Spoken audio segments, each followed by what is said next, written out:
At a banquet, for some reason, my husband Stephen and my in-laws were ignoring me.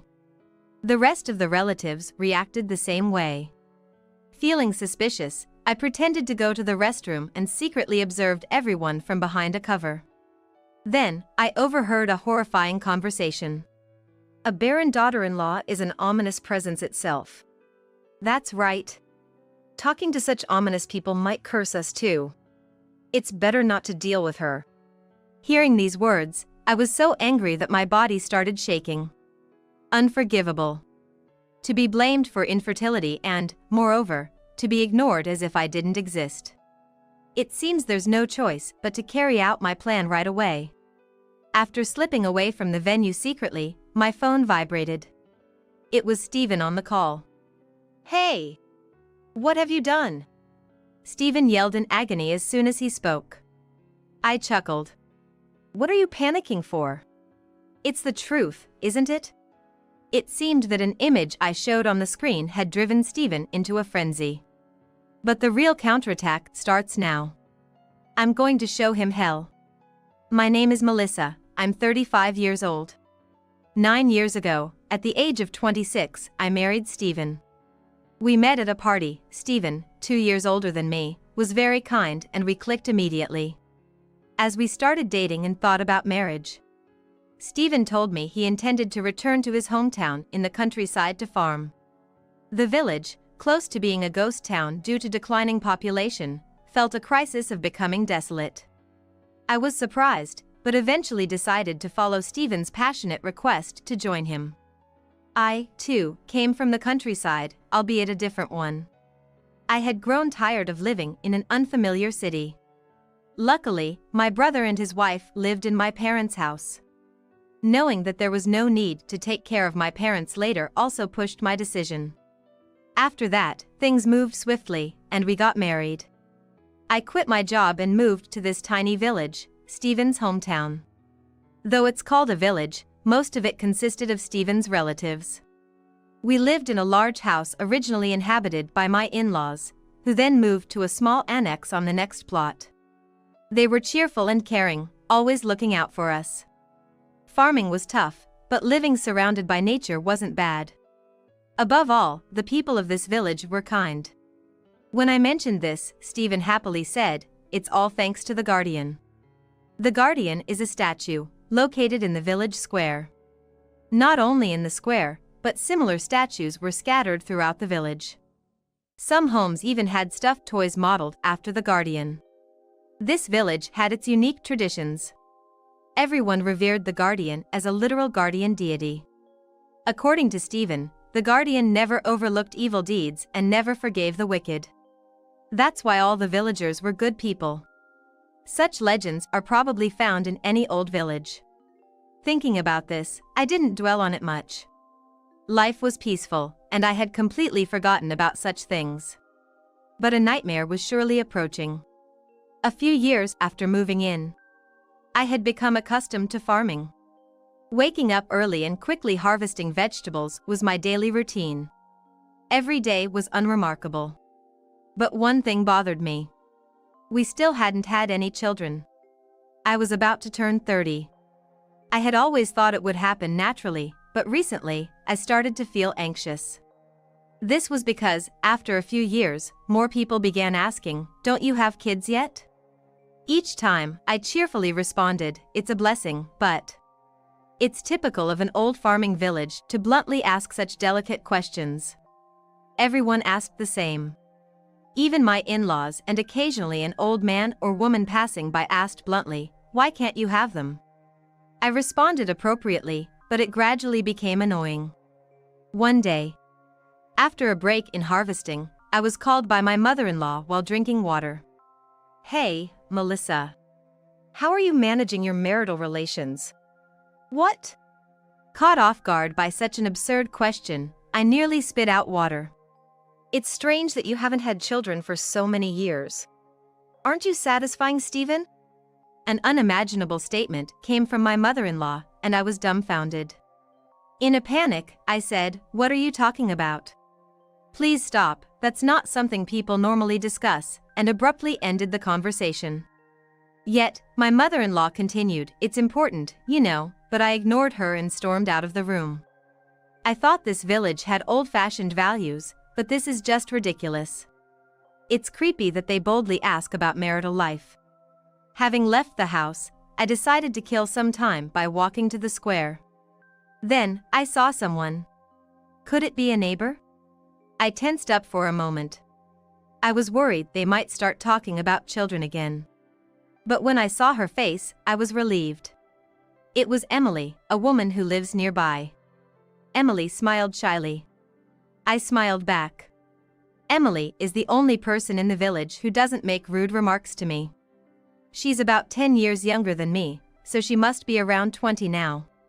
Emily isn't originally from this village. After her parents died in an accident, she was taken in by her distant relative, an old lady in this village. This happened just before I came to the village. After graduating from a high school nearby, she now helps out with her grandmother's orchard. We occasionally pass each other on the street, but she's quiet and not very talkative, so we don't really converse much. She doesn't hang out with anyone, so the villagers call her an oddball. I used to think Emily was a bit dull because she didn't interact much. But now, I appreciate that she doesn't ask intrusive questions. I felt a bit cleansed thanks to Emily after the unpleasant experience with my mother-in-law. However, that didn't solve the problem. My mother-in-law, father-in-law, and other distant relatives in the neighborhood kept saying similar things. "You need to be more assertive with your husband, you need to take the lead," they would say anything they wanted. My mother-in-law then said something that gave me chills. "Last night's dinner was all vegetables. You should add more meat. Maybe adding garlic would boost Stephen's vitality. Why does she even know what we had for dinner last night? It's too nosy." Fed up, I decided to talk to Stephen about everything. "I can't take it anymore. Everyone keeps asking about when we're gonna have kids. Your mom also pressed too much into our marital life. Honestly, it's tough." Stephen, who was watching TV, responded without taking his eyes off the screen. "What are you talking about? Mom and everyone else are just worried about you." "Worried? That's prying. Doesn't she say anything to you?" "Why would they say anything to me? Infertility is a woman's responsibility, isn't it?" "Well..." Stephen casually said something unbelievable. I was shocked that he had such outdated knowledge. I was appalled. "It's not always the woman's fault. Sometimes it's a compatibility issue, or it could even be the man's fault." "Me? No way." Stephen looked confused, genuinely puzzled. I understand the elderly in the village having old values. But I was surprised that even Stephen, who is relatively young, thought this way. "Anyway, I want a child too. I'm thinking about getting fertility treatment. We need to find the cause before we can address it." I suggested to Stephen that we go to a doctor together. But as expected, Stephen was reluctant and made excuses. "Why should a man go to such a place?" he complained, but I managed to persuade him to agree on the condition that we go to a hospital a bit far from the village. Later, we went to a hospital in another city and both got tested. A few weeks later, when we returned to the hospital, the doctor told us a fact. "There's no issue with you, Melissa. The problem is with your husband. He does not produce sperm. He has azoospermia." The moment Stephen heard this, he exploded. "What? It can't be my fault. Are you kidding me?" Stephen suddenly stood up and started yelling. I had never seen Stephen like this before. The doctor, with a troubled look, showed us the test results on a paper. Staring at the paper, Stephen fell silent with a terrible expression. He must have been shocked. I felt sorry for him and couldn't say anything. That night, I spoke to Stephen kindly. "The doctor said if we do more detailed tests, we might find the cause and get treatment. It's a bit far, but I'll help." But Stephen just looked down and didn't reply. He probably never imagined that he could be the cause. Feeling sorry for him, I couldn't say anything more and silently left the room. But soon, I realized that feeling sympathy was a mistake as Stephen's attitude began to worsen. The cruel truth of his azoospermia seemed to have shredded his pride as a man. Perhaps in an effort to regain his shattered self-esteem, he became unusually aggressive. I was the main target of his frustrations. He criticized me for being slow at farm work, for the food not being tasty enough. He started picking fights over trivial things, growing angrier more frequently. Initially, I remained silent, thinking he just couldn't accept the test results, feeling sorry for him. But as it continued, I too began to lose my patience. Our arguments increased, turning our home into a constant battleground. Naturally, there was no intimacy, so having children was out of the question. Going to the hospital for treatment was absolutely out of the question. Moreover, the villagers still believed my infertility was to blame. The situation where I was the only one criticized remained unchanged.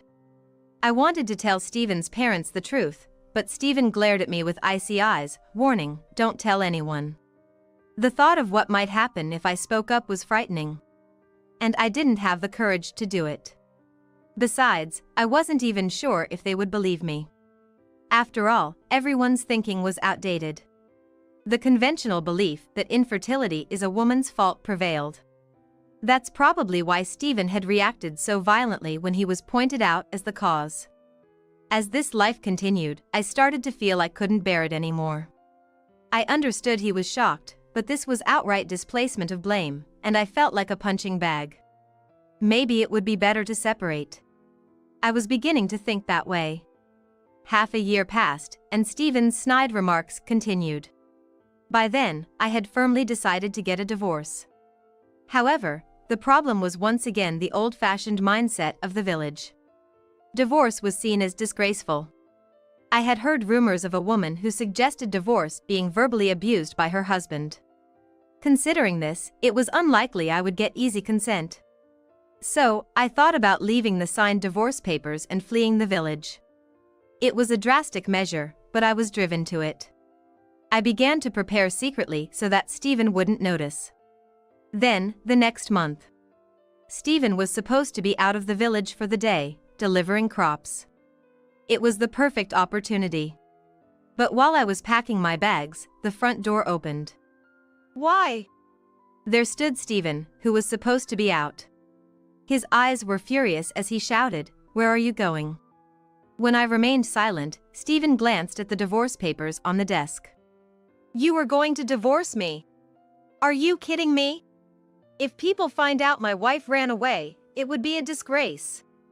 Don't you dare embarrass me. It was the reaction I had expected.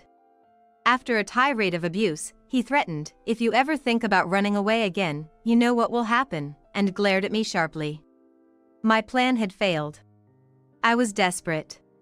Yet, how had he found out?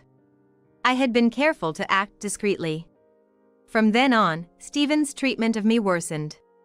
He complained that the cleaning wasn't thorough, that just seeing my face irritated him. Any backtalk from me would lead to serious trouble. You are the worst kind of woman, running away from her husband. The guardian sees everything. Your misdeeds will be exposed. That became Stephen's mantra. Lately, even the mention of the guardian by the villagers started to disgust me. I had thought it was just superstition, but could that statue really be watching me? It's hard to believe that those trying to escape the village receive punishment.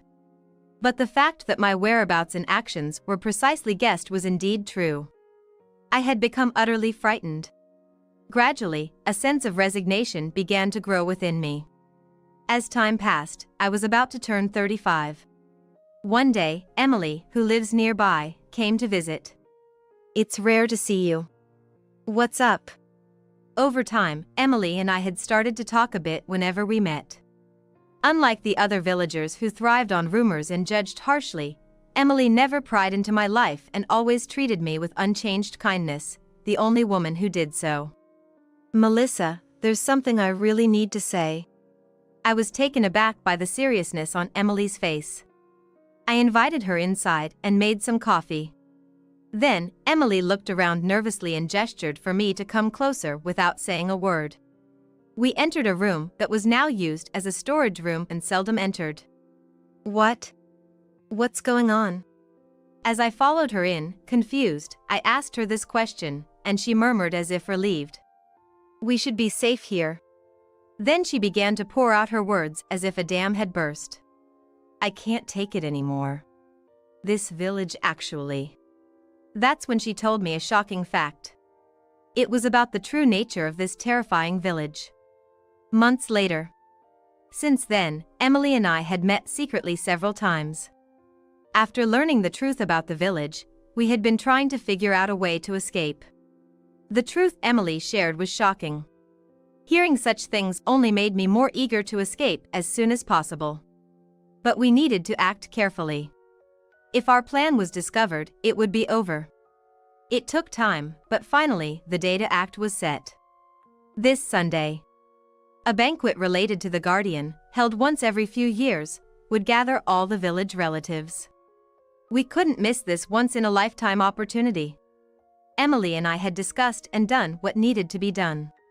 Everything was prepared. All that was left was to put our plan into action. The gathering was at night. The venue was the village's only restaurant. Although the building was old, it had enough capacity to accommodate most of the villagers.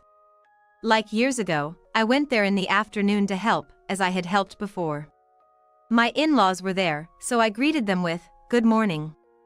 However, after a brief glance at me, they quickly disappeared somewhere. Maybe they were busy.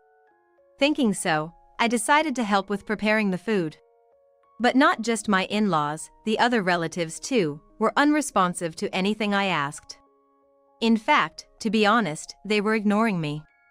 Had I done something wrong? Confused, time passed, and it became night. Soon, the relatives and other villagers began to arrive. Stephen was among them. But his attitude was the same. For some reason, he ignored me. It felt like I had become a ghost.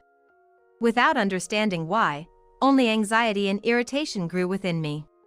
So, I pretended to go to the restroom to secretly listen to their conversations. Then, a terrifying conversation hit my ears. Melissa never did have children, did she? At her age, it's probably impossible now. Oh dear, an infertile daughter-in-law is just bad luck. She must be cursed by the Guardian. My mother-in-law began with a tone of disgust, and a clearly drunk Stephen nodded in agreement. Yeah. Talking to such an unlucky person might curse us too. It's better for everyone not to deal with her. Of course. I made sure to inform the villagers last night. I told them that speaking to Melissa would bring the Guardian's curse, my father-in-law added with a laugh. Hearing their words, I began to shake with anger. Unforgivable. It wasn't my fault I couldn't have children. And to be deemed an ominous presence. To be ignored on top of that, is this what adults do? No matter how you look at it, this village is wrong. We should carry out our plan immediately. We intended to flee this village. But that alone wasn't enough to settle my feelings. I had to somehow strike back at them. I was resolved. Soon, Emily appeared from the venue. The timing was perfect. Without saying a word, Emily and I nodded to each other. Then, I turned off the lights at the venue. Suddenly, it was dark, and voices could be heard asking, "What happened? Is it a power outage?" Amidst the confusion, Emily tampered with a computer that was placed in a corner of the venue. Originally, there was a computer, projector, and screen set up for today's event to reflect on the Guardian and the history of the village. We decided to use that setup. After a while, a certain image appeared on the screen. What is this? Stephen screamed. My in-laws, other relatives, and villagers were also staring at the screen, causing a commotion. Who did this? Melissa? Where are you? Stephen became frantic and started causing a scene, so Emily and I decided to retreat for the moment. We discreetly left the venue and met outside. About 3 minutes had passed since we escaped when my phone began to vibrate repeatedly. It was Stephen calling relentlessly. Melissa! What have you done? He screamed in agony as soon as I answered. I chuckled. What are you panicking for? It's the truth, isn't it? It seemed like everyone was under the wrong impression, so I just wanted to set the record straight. The image projected was the result of a medical examination from years ago. It was a diagnosis that confirmed Stephen's azoospermia. The large text displayed on the big screen was enough to astonish everyone present at the venue. Stephen, having his closely guarded secret exposed, was in a state of panic. He seemed extremely confused and kept shouting incoherently. He was making so much noise that I quickly hung up the phone. My phone kept vibrating afterward, but of course, I ignored it. Emily looked at me with concern. Is everything okay? Just as I expected. But we need to push a little more. The harm I had suffered wasn't something I could just let go of. Emily and I returned to the banquet hall together. Peeking into the venue, it had turned into a scene of utter chaos. Is this really true? You were infertile? Stephen, it can't be. Everyone was confronting Stephen.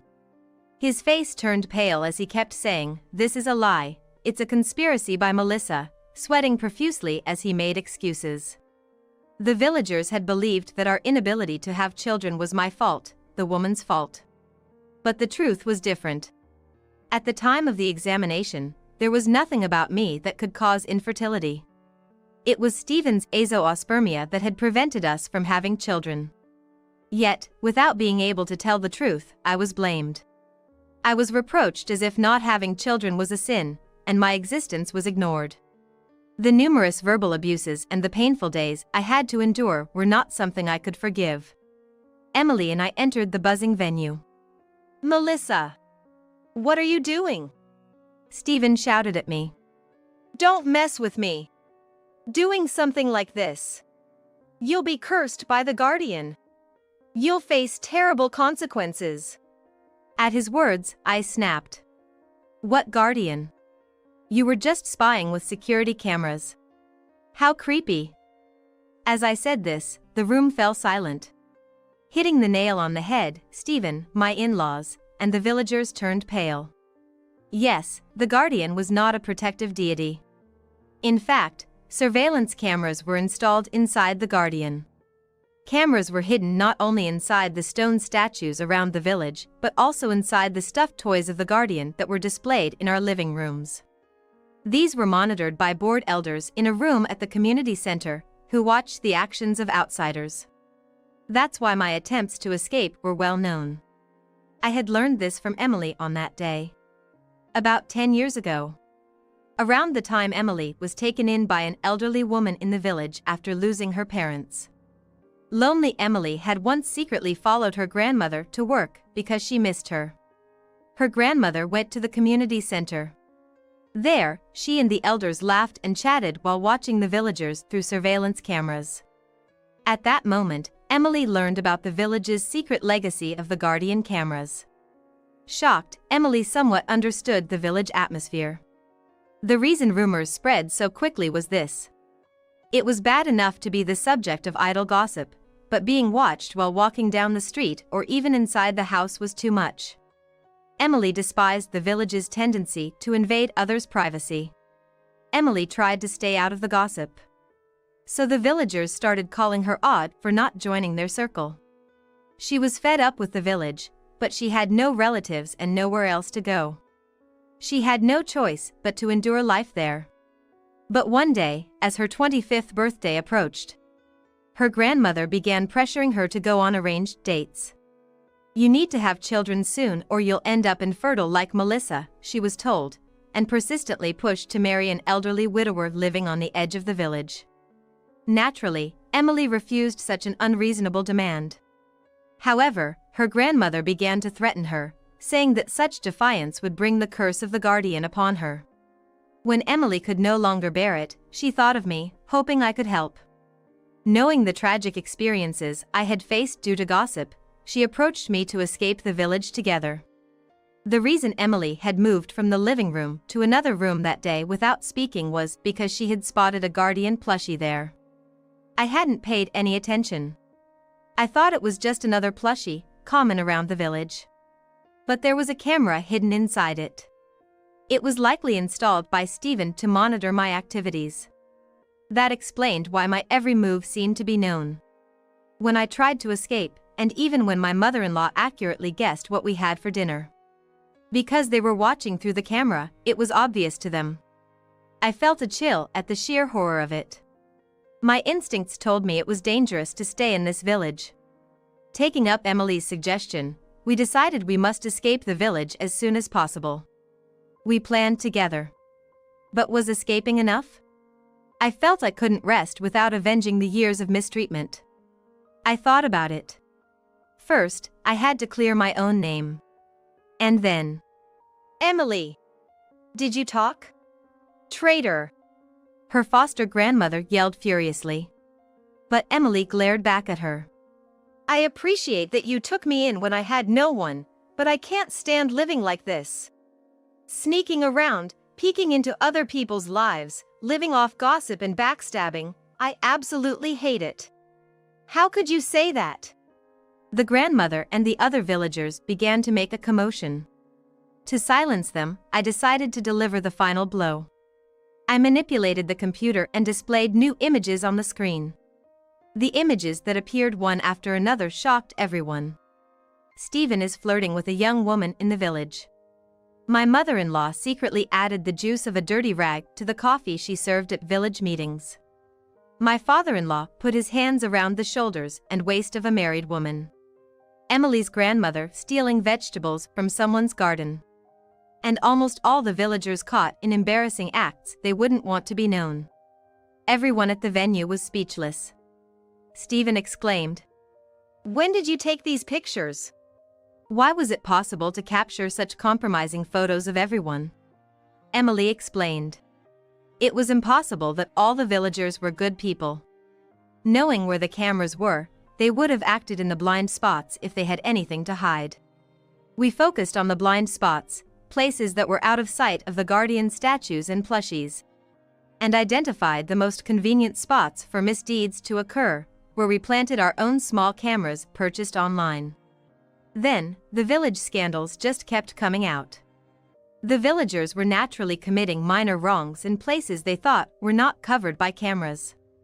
They had claimed all along that all the villagers were good people. It was truly laughable. We captured crucial moments from the camera footage and saved them. And now, we exposed those images in broad daylight. An eye for an eye. Since my privacy was violated, I did the same to them. This should teach them how deplorable it is to indulge in spreading rumors about others. The villagers fell silent in shame. What do you mean all villagers are good people? Just a bunch of scum. You enjoy spying on outsiders and having a laugh. Give me a break.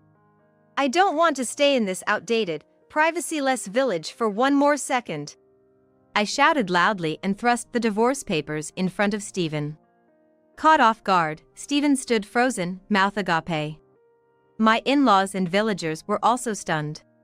They probably never thought I would fight back. Indeed, there was a time when I almost gave up. But now, with Emily as my ally, finding a way out, I could no longer just sit back and take it. I looked down quietly at them, stunned. Goodbye, pitiful everyone. Goodbye, echoed Emily, her gaze full of contempt for the villagers.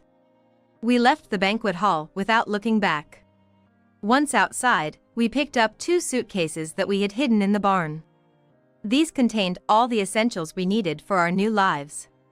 The divorce papers were already left at the house, and now, with these suitcases, all we had to do was walk out of the village. However, as we were leaving, I suddenly stopped in my tracks. What's wrong? Emily asked, puzzled. I just have to do this, I said, grabbing a hoe that was leaning against a farmhouse. I headed to the square and swung the hoe with all my might. A tremendous noise erupted as the statue of the guardian was spectacularly destroyed. Of course, the surveillance camera inside it shattered into pieces as well. That was quite spectacular, Melissa. There's no point in leaving that thing intact. That felt refreshing. We laughed together. Then, we destroyed every single small guardian statue throughout the village. Naturally, we had already thrown away any related plushies inside the house. It's incredible to think how frightening this setup was. The guardian statues were originally created long ago to scare misbehaving children. The guardian will scold you if you do something bad was an effective piece of education back then. But as times changed, this method of teaching young children evolved into a tool for punishing anyone the villagers disliked. It mainly targeted people like me, who came from outside the village, and those like Emily, who did not try to blend in. Initially, it was just a way for people to gather and nitpick on those who did not conform to village norms. It probably started as just a bit of idle gossip to pass the time. However, over time, this gossip evolved into a network of surveillance cameras, ensuring constant monitoring. In this closed-off village, the absurd superstition of the guardian became a normalized justification for spying on others. Not only is it problematic to expose people's privacy, but the persistence in outdated thinking is equally troubling. The negative energy filling this warped village eventually seemed to corrode the hearts of its residents. More than any curse or retribution, I have come to find human actions far more frightening. I refuse to stay in such a place any longer. We left the backward, rotten village behind without a backward glance. Later, I heard through the grapevine that infighting had begun among the villagers after I exposed their wrongdoings.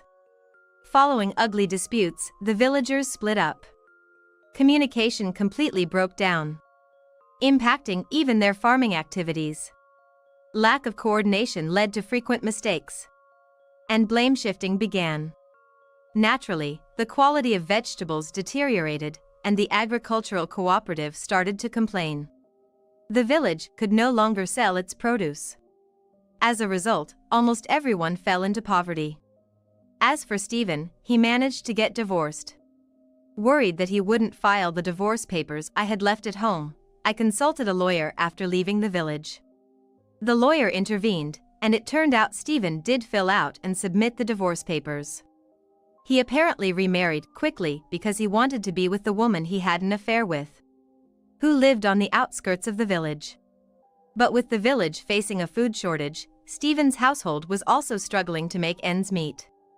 The woman he remarried eventually left him. My in-laws were also out of money and spent their days in constant quarrels. No matter how miserable they became, I could not muster any sympathy for them. I never want to have anything to do with them again, nor do I wish to remember them. As for Emily and me, we are now living peacefully in a new place. However, the journey here was not easy. Emily had no relatives, and at my parents' home, my brother and his wife were living, so I couldn't impose on them. After leaving the village, we had no one to rely on. That's why we had already started looking for jobs in secret before we left. Because of the surveillance cameras, we couldn't move around too openly. We planned our meetings in a camera-free storage shed and arranged everything via computer. This took some time, but after several online interviews, I finally found a job. My experience in clerical work before I got married came in handy. I was hired as a temporary employee, which was fine by me. We had also found a small place to live. No matter how cramped, it was far better than the village environment. Since Emily had no experience outside of farm work and was struggling to find a job, she decided to live with me in my place while looking for work. Soon after we left the village, Emily secured a job. Fortunately, being in her 20s and willing to start in an entry-level position helped, despite her lack of experience. Eventually, my hard work was recognized, and I was promoted to a permanent employee. My salary increased, and I was able to move from a small place to a condo. Subsequently, Emily became independent and moved into a nearby condo. Now, we both have made friends at work and in our community, enjoying every day. Leaving the village was truly the best decision. There was a time when I lost my husband, my home, and my job, but by having the courage to start anew, I was able to reshape my life. I wish I could tell my past self not to give up. By acting with hope and not giving up, I have achieved the life I have today. I can't take it anymore. Please, let's get a divorce. Divorce? You're just after my money, aren't you? Just so you know, you're not getting any of my assets if we split. Yes, and if we do divorce, you're taking our daughter with you. After the divorce from her husband, she enjoyed quiet days. However, about a week after she moved back to her parents' home, her smartphone repeatedly rang. Hello? Hey, it's Karen. Please help me. My name is Kelly, and I'm a 31-year-old homemaker. I met Ken, my husband, after I started working. At the age of 25, I was invited by a friend to a matchmaking party where I met him. We kind of hit it off, and he seemed to take a liking to me and pursued me passionately. After several dates, we started dating and eventually got married. After we got married, at his request, we rented an apartment close to his parents' house. Although there were some disagreements, we maintained a good distance from his easygoing father and somewhat stern mother without any major issues. Our busy yet peaceful days were happy, and life with my husband was a lot of fun. One day, I found out I was pregnant, which thrilled me as I had always wanted children. Thinking about the future, I planned to return to work after maternity leave, but my husband wanted me to take care of our baby and stay close to the child, so I quit my job. I agreed with my husband's thinking, so I didn't regret quitting at all. Above all, my husband, who told me to rest assured because he would provide for us, was dependable. But not everything about being pregnant was joyful. When I told my in-laws about the pregnancy, my father-in-law was very happy and congratulated us, but my mother-in-law had a stern look on her face and said to me, "Make sure you have a boy." Her words weighed heavily on me. I loved my child, whether it was a boy or a girl. However, my mother-in-law strongly hoped for a boy. To avoid any unnecessary drama, I just smiled and brushed it off at the moment, but it really upset me. I'm not having a child for my mother-in-law or anyone else. I just want to build a happy home with my coming child and my husband. But now that I'm gonna be a mom, I need to be able to keep a straight face even when pressured like this. I decided I need to be strong. However, with the severe morning sickness dragging on, I started losing my mental composure, and it became hard to just laugh off the pressure from my mother-in-law. Foods that I used to enjoy before pregnancy now make me nauseous just by looking at them. My cravings keep changing, and I've been in a physically and mentally tough situation. It's gotten to the point where I don't even want to go outside, and I've been staying home more and more. Despite how bad I felt lying there nauseous, my husband unreasonably demanded housework. "Hey, where's my dinner?" "Sorry, the morning sickness is really bad. I haven't been able to make it yet." I had told him beforehand to eat out. There was a high chance I wouldn't be able to make dinner also. But he just glared at me with a harsh face. Huh? Morning sickness isn't a sickness, right? Then don't slack off on the chores. Get up and cook, you lazy bum. With a look of disgust and a heavy sigh, my husband glared at me. I wish I could do the housework properly if I could. But cooking has been difficult with constant nausea. My husband wouldn't forgive me. Come on, get up off the couch already. You're really sloppy. All I could do was apologize while suppressing my nausea. "I'm sorry, but I've been feeling sick all the time. Just the smell of the food ingredients makes me want to throw up. Let me rest a bit more and then I'll cook. Why don't you take a bath first?" When I said that, my husband looked exasperated. "Are you still planning to rest? I can't believe you're always at home and can't even manage your health. You know you're being supported by me, right?" That's how he always harshly throws words at me. Reluctantly, I got up unsteadily and, while enduring his sarcastic remarks, I made his dinner. Since the pregnancy started and morning sickness kicked in, my husband began to make verbally abusive comments. He used to say, "Don't worry, I'll support us," but now it's, "Be grateful that you're being supported." Where did that reliability go? The pressure repeatedly put on me by my mother-in-law, who came to check on me now and then, seemed to make my morning sickness worse. The only one who scolded them and showed understanding of my condition was my father-in-law. Why do you keep putting pressure on her like this? Normally, you'd be kinder and watch over her. Don't you know how hard pregnancy can be? When the dignified father-in-law spoke, even the mother-in-law fell silent. His presence was truly a blessing. Thanks to my father-in-law, I was able to get through several tough periods of morning sickness and reach the day of delivery. The baby born was a very cute girl. I named her Hannah, hoping she would shine as her name suggests. This must be what they mean when they say the apple of my eye. She was truly angelic. My husband was also delighted with our long-awaited child. My father-in-law was very happy too, lifting my daughter in his arms. In contrast to the doting father-in-law, the mother-in-law didn't pay any attention to my daughter. I had thought she would cherish her once she was born, but it seems she only acknowledged boys. You really did it, huh? I told you to have a boy, didn't I? Why couldn't you do what you were told? If there's someone out there who can choose the gender of their baby and deliver accordingly, I'd love to meet them. I was utterly fed up with my mother-in-law's irrational remarks.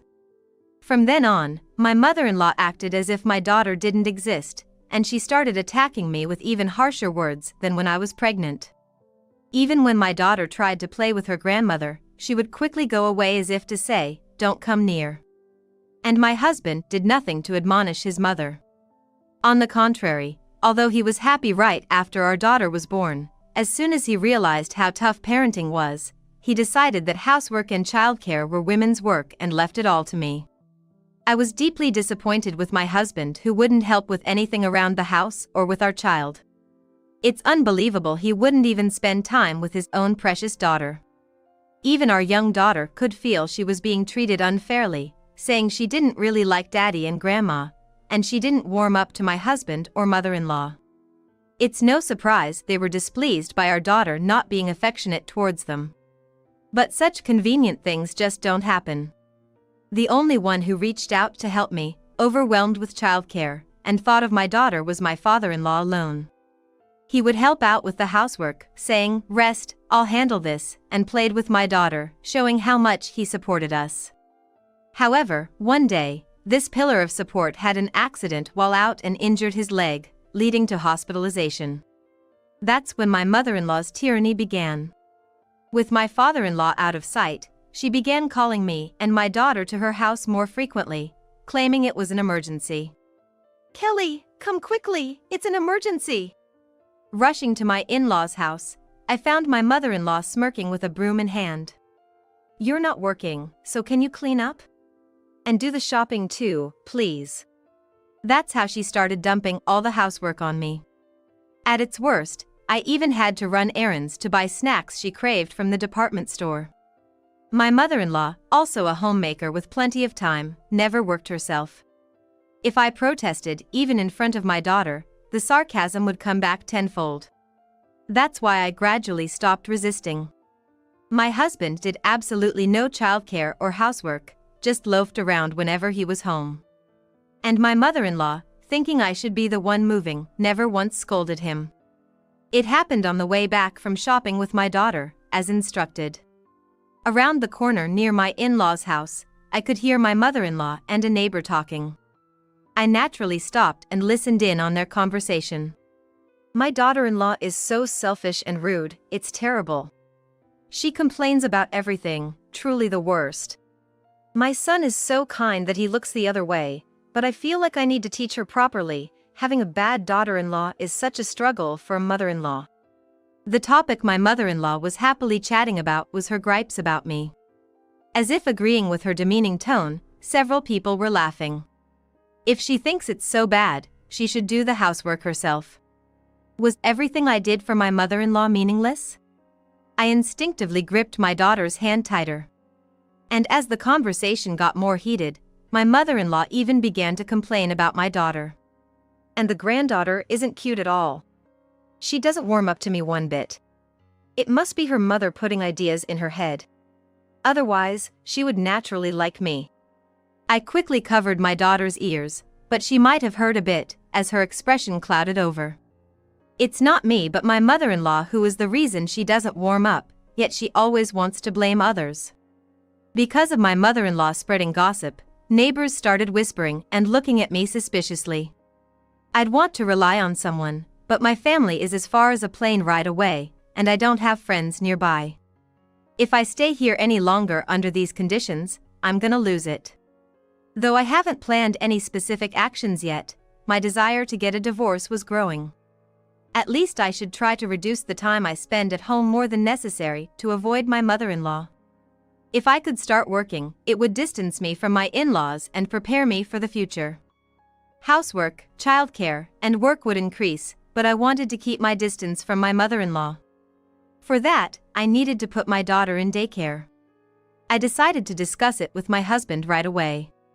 But he furrowed his brows and yelled at me. Huh? Of course not. How can you even think of leaving your child with someone else? Are you even a real mother? That's absolutely unacceptable. You're really a terrible wife. How could he say that? He's always lounging around on weekends and never takes care of our daughter. To my surprise, my husband immediately contacted his mother. He tattled as if it were wrong for me to want to work, and upon hearing this, my mother-in-law rushed over from her house. What are you thinking? It's natural for a mother to stay at home and take care of the house. Why don't you understand that? My mother-in-law shouted angrily like that. Basically, both my husband and mother-in-law just want me to be a convenient housekeeper. If I went to work, their handy helper would be gone. Being attacked by both of them at once, I didn't even have a chance to respond, and the next day the snide remarks from my mother-in-law got worse. Eventually, all talk of daycare and working fizzled out. After a while, my father-in-law was discharged from the hospital, but the days of being summoned by my mother-in-law whenever he was away continued. And the days of being belittled and burdened with menial tasks drained me more and more. My husband, too, would blame me along with his mother without defending me. Trapped, my spirit began to erode. Gradually, I found it hard to eat, and sleepless nights became more frequent. Sometimes my stomach would suddenly hurt, or tears would come even though I wasn't sad. Seeing the tears rolling down my face silently, my daughter looked at me with a worried expression. I knew this couldn't go on, causing unnecessary worry to my young daughter. That's why I started going to a psychiatrist. The likely cause was severe stress, which I had plenty of reason to suspect. Maybe I really should get a divorce.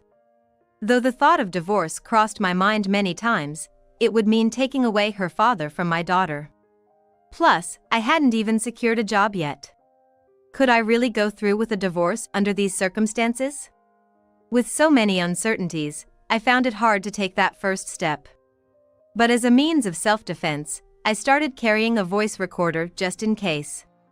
It might come in handy someday. I think I just wanted to create anything that could serve as a mental anchor. Then, several months later, one day while my husband and father-in-law were at work, as usual, my mother-in-law called me over. The task was to clean the second floor. I did as I was told and started heading up the stairs. That's when, unexpectedly, everything began to spin. A sudden bout of dizziness. As I held my head, my body started leaning backwards. Then, I tumbled down the stairs.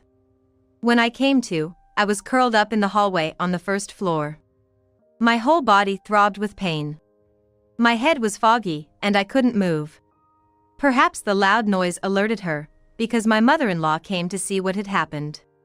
Despite the terrible pain, this was one time I was thankful she came. The pain was so severe I couldn't get up, so I asked my mother-in-law to call for an ambulance. However, she just laughed dismissively. "You're exaggerating. You're conscious, aren't you? Besides, if we call an ambulance, the neighbors will think something's happened. Don't embarrass me like that. If you're really in pain, get up and go by bus. But finish cleaning up first." I was speechless at her response. Telling someone who can't get up to take the bus is insane. This went beyond mere mother-in-law troubles. Even at such a time, my mother-in-law wouldn't lend a helping hand. I guess I had no choice but to handle it myself.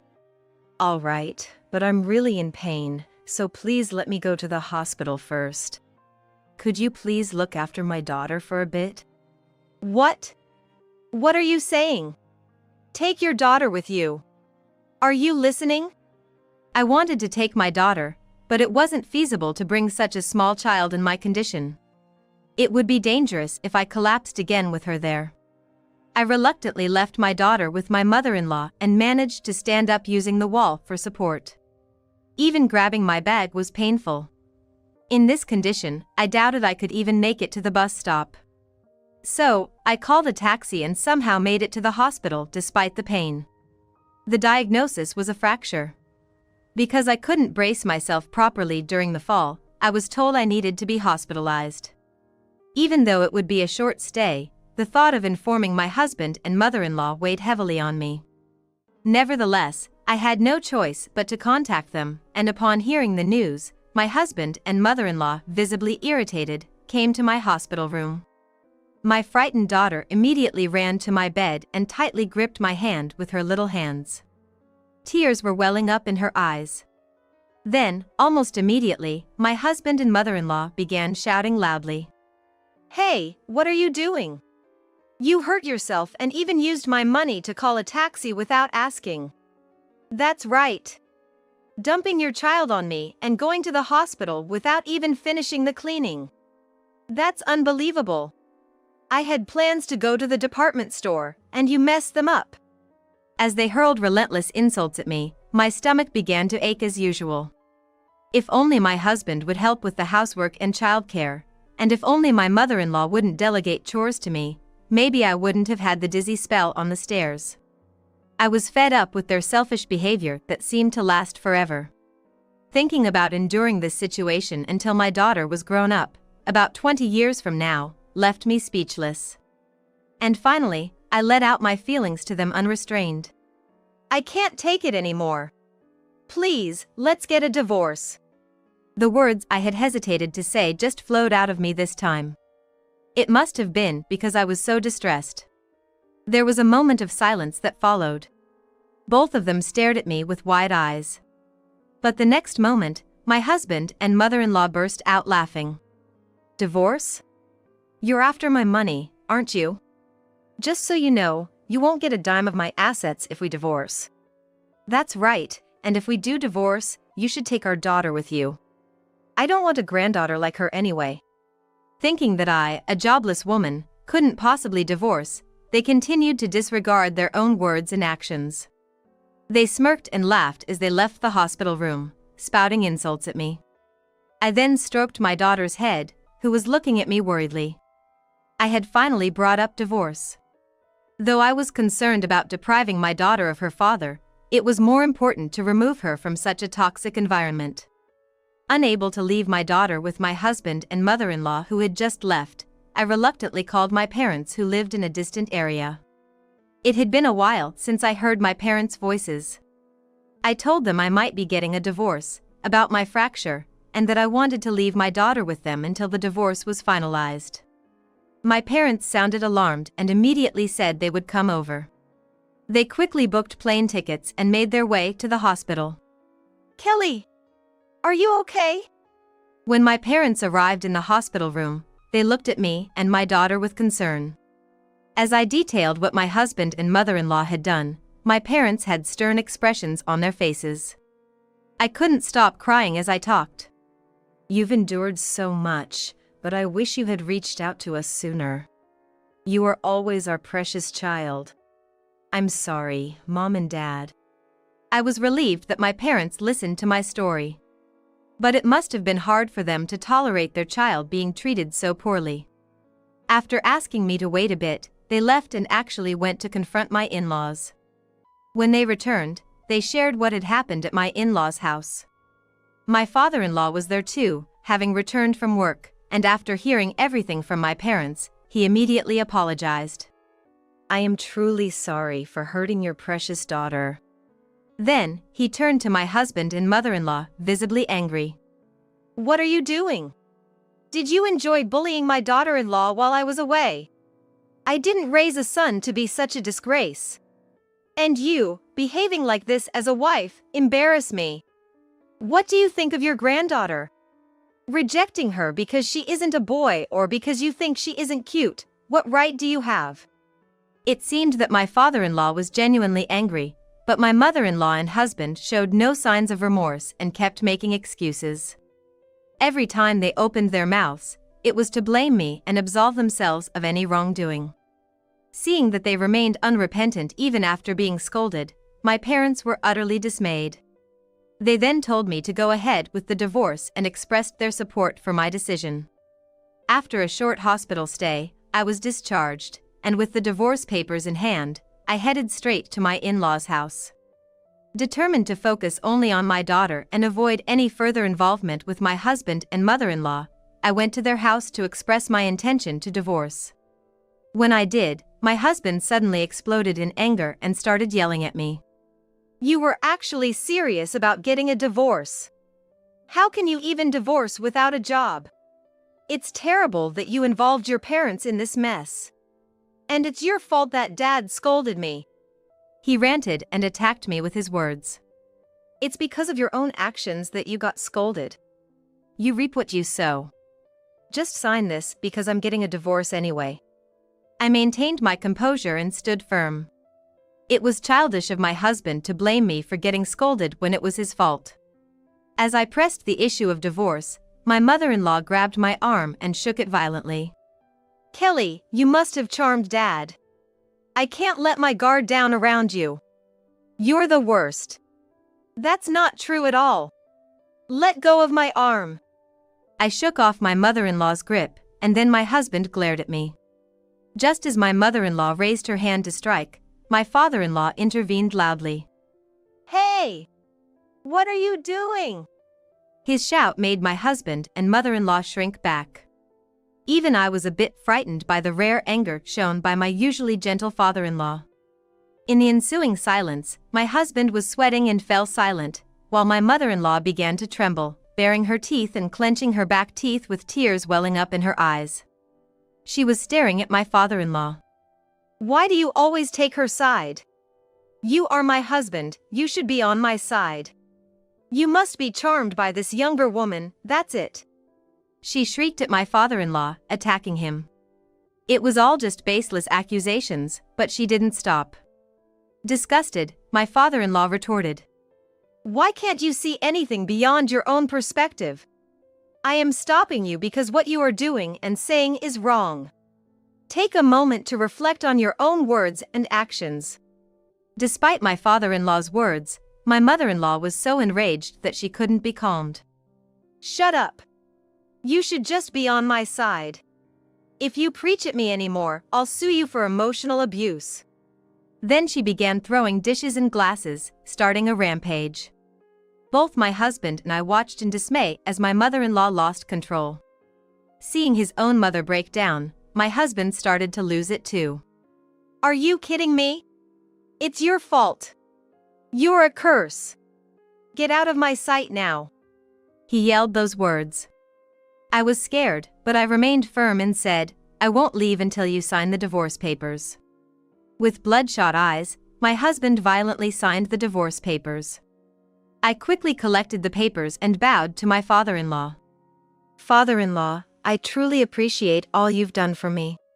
You've supported and saved me many times. Thank you so much. I expressed my gratitude to my father-in-law and immediately left the house.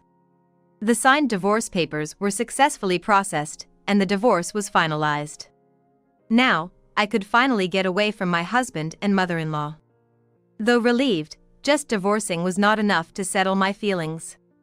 I returned to my parents' home, apologized for the inconvenience I would cause for a while, and then began preparations to sue for damages with a lawyer. After being treated so badly, I figured I had every right to get back at them. I presented the voice recorder I had used as a safeguard and the records of my visits to the psychiatrist as proof of the emotional stress caused by their abuse. I was told that it was possible to make a lump sum demand for damages from my husband and mother-in-law. After suffering so much, I nodded vigorously, as if avenging years of torment, and proceeded to file for damages. Life has been quiet since the divorce. But about a week after returning to my parents' house, my smartphone started ringing repeatedly. The caller ID showed my husband, or rather, my ex-husband.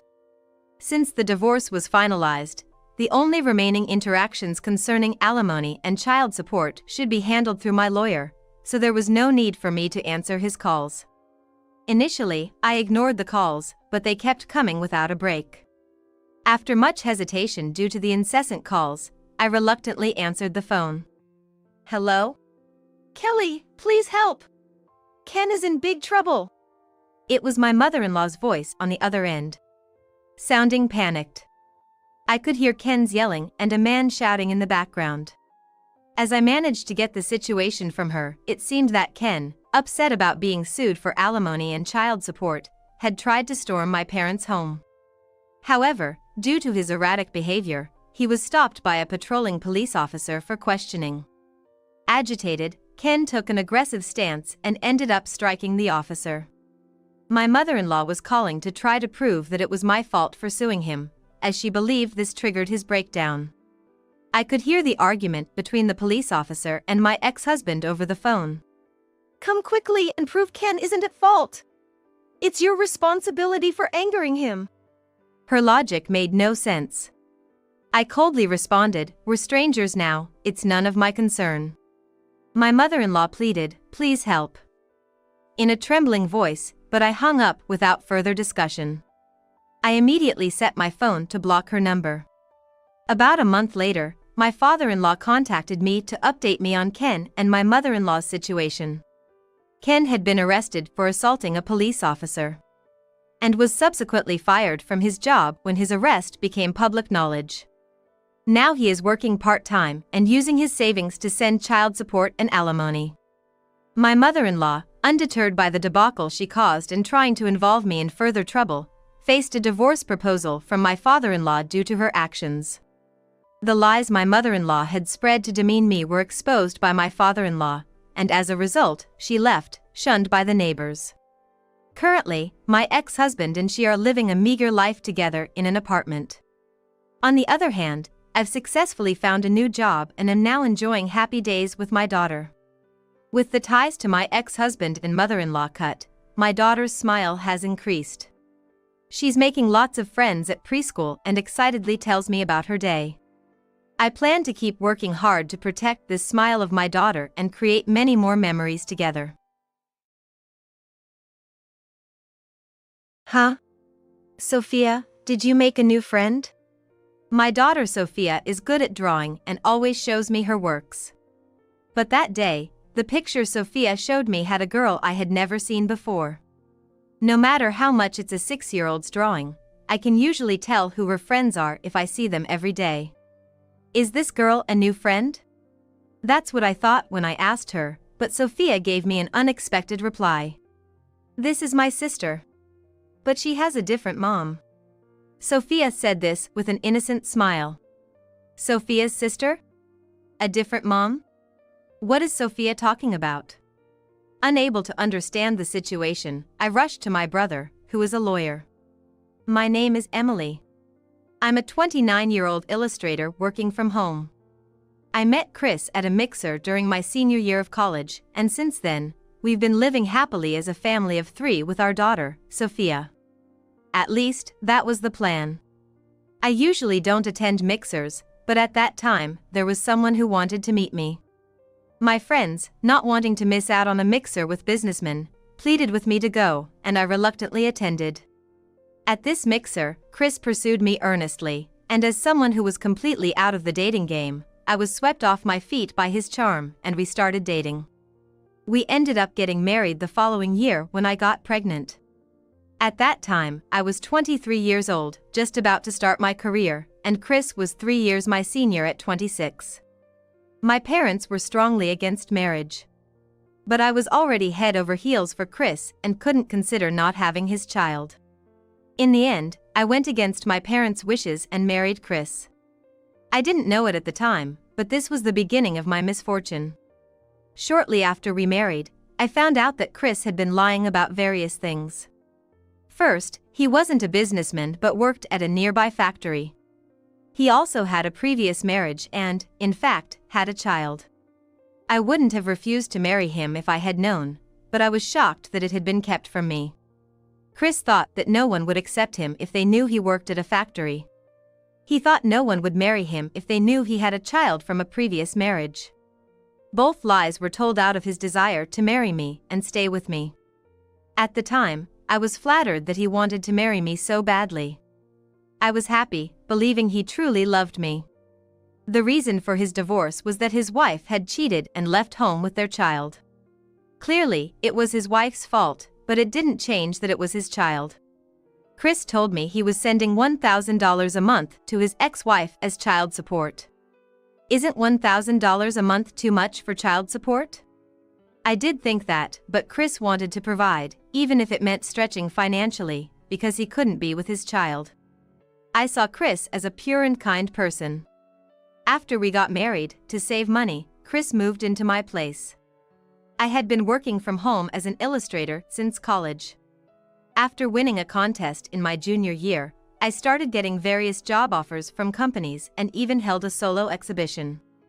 So, I had been living alone in a 3-bedroom condo since college. This space was sufficient for a child for the foreseeable future. Looking for a new place would have meant additional costs. So we decided it was best to live together here. Most of Chris's salary went to child support, so inevitably, rent and utilities continued to be covered by my salary as they had been when I was single. Honestly, if we could live happily as a family of 3, that was enough for me.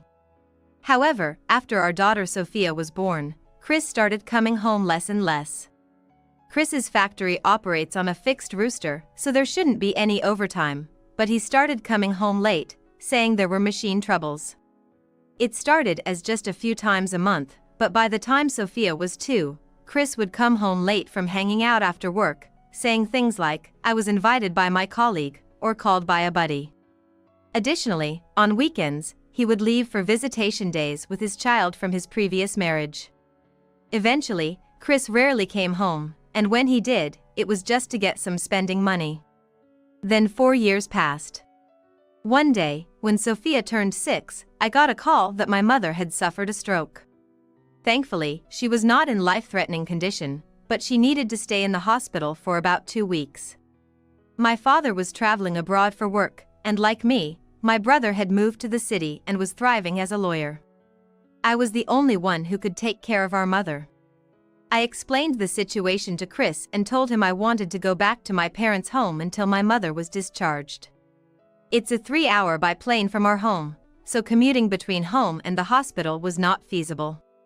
I can work from anywhere, but Sophia is still too young. She has school, so I can't take her with me, and she can't stay home alone. My friend takes care of Sophia after school on weekdays until the evening, but I can't leave her on nights and weekends.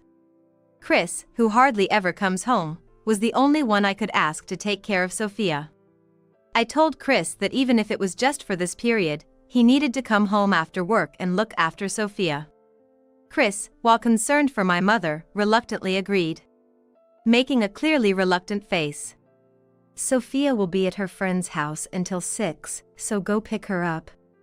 Then, could you handle dinner and homework? That'd be great, right?" Every day? "Yes, every day." What about the weekends? "Stay with her on the weekends too." Can't you just take Sophia? I can't pull her out of school for 2 weeks. Besides, I'm not going out for fun. Help out for once. Sophia is your child too. After saying that, Chris reluctantly agreed. I explained the situation to Sophia, and the next day, I headed to my parents' house. Rushing to the hospital, fortunately, the symptoms were mild, and there was no lasting paralysis. My mother was able to be discharged a bit earlier than planned, on the 10th day. My father managed to adjust his work schedule to be back on the discharge day, and they could spend some time together at home. Relieved that my father had returned, I decided to go home a bit earlier than planned. I contacted the friend who had been taking care of Sophia and my other friends and went straight to my friend's house to pick up Sophia. After thanking my friend, I returned home, and while I cleaned, Sophia quietly worked on her picture diary. Sophia loves drawing just like me, and keeping a picture diary has become her daily routine. As I finished cleaning and went over to Sophia, her picture diary was almost complete. She said it was today's entry. Today's drawing depicted her playing with her friend Hannah, whose mom had been looking after Sophia. As a doting parent, I can easily tell who she is drawing because Sophia captures people's features so well. After finishing today's entry, Sophia also showed me the diaries from the days I was away. Most of them were of her playing with Hannah and Hannah's mom. I wondered if Chris really took good care of Sophia at night. Sophia would likely have mentioned it in her diary if Chris had fed her. While thinking this, I flipped through the diary. Then, I noticed the entry from the weekend I was at my parents' house. This was the day I couldn't ask my friend to watch Sophia, so I had asked Chris. But the drawing shows an unknown girl. The picture depicted Sophia and a girl I had never seen, playing house at home. There shouldn't be any friends at our house over the weekend I was away. Could it be the child from his previous marriage? But that child should be about teenage by now. What was going on? Puzzled, I asked Sophia. Huh? Sophia, did you make a new friend? This is at our house, right? Then Sophia surprised me with her response. This girl? Yes. This girl is Sophia's sister. But she has a different mom. What? I let out a bewildered voice unintentionally. What does it mean she has a different mom? Not a big sister, but a little sister? Grasping at any possibility, I asked Sophia again, but she replied, she's a sister. Because Lisa is only 4 years old and I'm already 6, so I'm the big sister, right? She answered innocently laughing, but this was no laughing matter. Lisa? A name suddenly mentioned that I had never heard before. Sophia's sister with a different mom. Does that mean she's Chris's child? I had heard that Chris had children before marrying me. But those were before we got married, so naturally, those children would be older than Sophia. There exists a younger child with a different mom than Sophia. There's only one thing that could mean. Overwhelmed, I found myself unconsciously heading to my brother's office, who is a lawyer. In a near-panic state, I approached him and he kindly welcomed me. He listened to my story with surprise and introduced me to a reliable detective. As I explained the situation to the detective while showing the picture, Sophia chimed in, "This is me, and this girl is Lisa. Lisa is 4 years old and she's my sister. But Lisa is mean, she hid my colored pencils. Dad told me that she has to be patient because I'm the big sister. If being mean is what having a sister means, maybe I don't want one." Both my brother and the detective were at a loss for words after hearing Sophia's story. A few days later, I received a call from the detective with the results of the investigation and went to my brother's law office again. My brother had already heard about the investigation from the detective and said to me, "You might want to brace yourself for this information, are you okay?" But I was already prepared. "It's okay. I kind of understand, and I'm ready."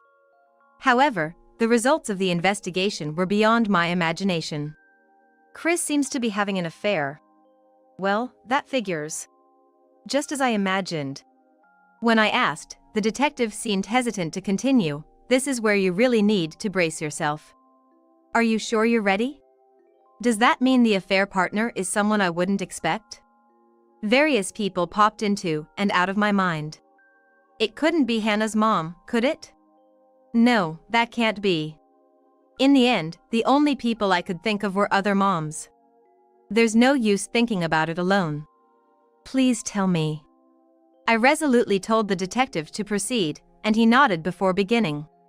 The other person is Grace. Do you know her? Grace? The name sounds familiar, but who is she? I can't recall. How is she connected to my husband? Then the detective revealed, she's Chris's ex-wife. What? His ex-wife? But she took the child and left home. Are you saying they got back together? Since when? Why? The answer filled my mind with confusion. My brother tried to calm me down by saying to take a moment, but I couldn't stay calm. Then the detective patiently answered my questions. It seems that the story about her taking the child and leaving home was a lie. What?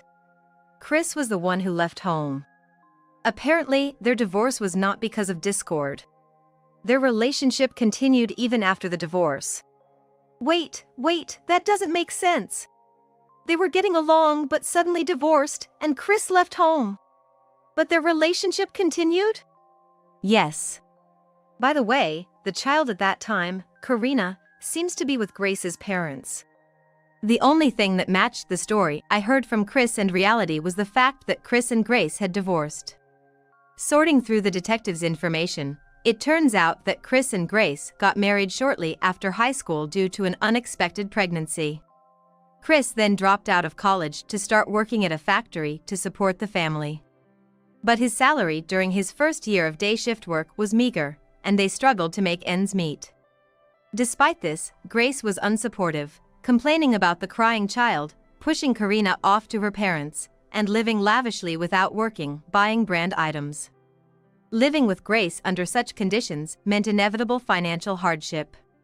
Yet, it seems they still loved each other. They must have thought of some way to live together comfortably. That's when they came up with the idea of a fake divorce. If Chris remarried someone wealthy through a fake divorce, they could secure some money. Furthermore, if Grace takes care of Karina, they could also receive benefits. Chris thought that if he lived off his new wife's money, he could give all his earnings to Grace. It seemed like a win-win situation. In fact, Grace had reported to the welfare office and was receiving welfare benefits. With Chris's salary and the grants financially comfortable, they had Lisa 4 years ago.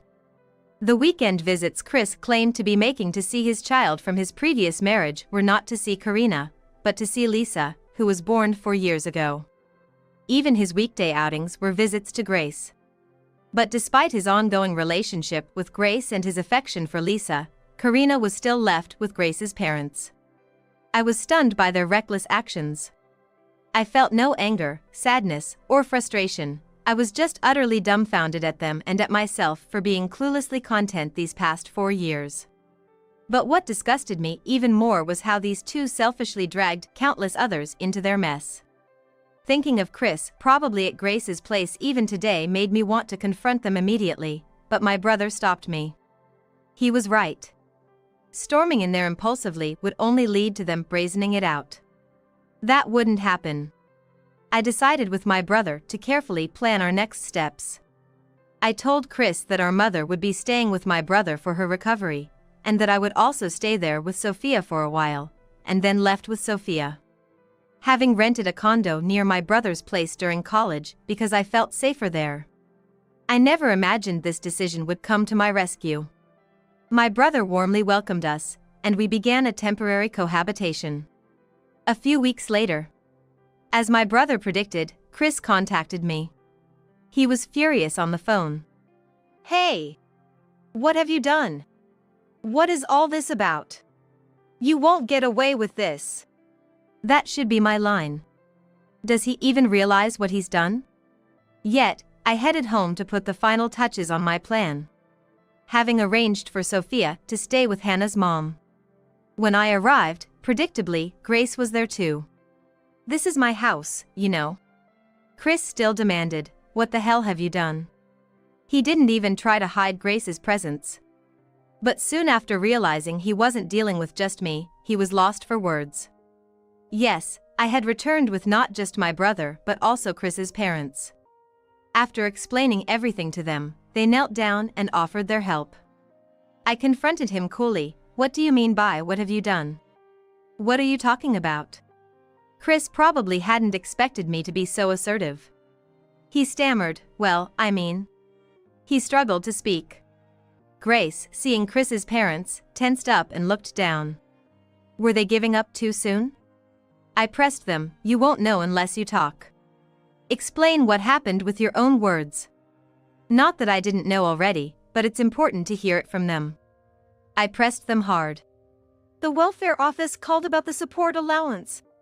Maybe Emily knows something about it?" Chris started speaking meekly. Where did his earlier defiance go? It seems the welfare office had contacted Grace about potential fraud in her benefit claims. My brother had inquired with the office and predicted they would contact her today. I again confronted them. So you've been deceiving me all this time? Well, not deceiving per se. Not just me, you've also been lying to the government and collecting various benefits, right? Did you seriously think you'd never get caught? Really, we didn't intend to deceive anyone. It just turned out this way. What? What are you talking about? This is obviously premeditated. Even our meeting was orchestrated by you. I was completely fooled. How stupid of me. No, that's not it. I mean, of course, I love Emily too. Chris tried desperately to explain, but with his remarks, Grace exploded. What? Love? Then why have a child with this woman? It makes no sense. Because if we were getting married, having a kid was the quickest way, Grace said. Then they started arguing with each other. Can we please put your squabbling aside for now? I interrupted them, exasperated, and Chris said, I'm truly sorry. It was all my fault. Please forgive me. He begged. What? Forgive? Who do you think you're asking for forgiveness after all you've done, lying even to the government, and now you ask for forgiveness when your position is threatened? No way. Don't underestimate me. When I shouted, Chris's father seemed to reach his limit and scolded, Chris, enough is enough. At that moment, further visitors arrived at our house. They were Grace's parents. Apparently, Chris's mother had contacted them. As soon as Grace's parents entered the room, they confronted her. What do you mean you were divorced? We weren't informed. We're cutting ties with you. Karina will never see you again. Karina has said he doesn't want to see you ever again. We will also take Lisa with us. We came today just to tell you this. Then, turning to me, they said, we are truly sorry for everything. With that, they took Lisa and really left. It seems Grace's parents were kept in the dark about the divorce, and the couple had occasionally taken Lisa to visit Karina. What kind of nerve do these two have? Ultimately, both children were taken by Grace's parents, and they cut ties with Chris and Grace. Wait! Lisa! Grace cried out, but it was too late. It was already too late to regret her actions. Afterward, Grace was presumably shocked by Lisa being taken away. Her eyes were vacant, and she was out of touch with reality. There was no point in discussing anything. Chris, realizing there was nothing more he could do, collapsed to the floor, repeatedly muttering, I'm sorry. We left the two of them despondent and went home. Later, with my brother's intervention, our divorce was finalized smoothly. Chris started paying for Sophia's child support. Without any financial strategy, the two naturally incurred a significant debt. Though both children were taken in by Grace's parents, living on Chris's salary while managing two adults and repaying debt was extremely difficult. But it wasn't just me demanding repayment. The government also issued an order to return the improperly received benefits. Eventually, Grace was evicted from her place as she couldn't pay the rent, and now it's unclear where or how the two of them are living together. Thinking of the future, I decided to move. I considered taking Sophia back to our hometown, but she had just started elementary school. Respecting Sophia's wish not to leave her friends, we decided to stay in the suburb. I rented another condo near my brother's place, where Sophia and I are now living happily together. Good news, Rosalie. I've invited my family over for you. Make sure you play the perfect hostess at this fancy restaurant, won't you? Just to double check, are you good with money? You didn't have any savings, right? What are you talking about? What's mine is yours. That means this restaurant you run, it's mine too. Everything is on the house, obviously. That's absurd. My husband, Kyle, is really foolish. Thinking he's invited the family over to my restaurant, and now he's planning to dine and dash, something's off. Besides, he doesn't understand a thing. He's about to find himself in a world of trouble. Kyle, we can't just make everything free. But don't worry about the money.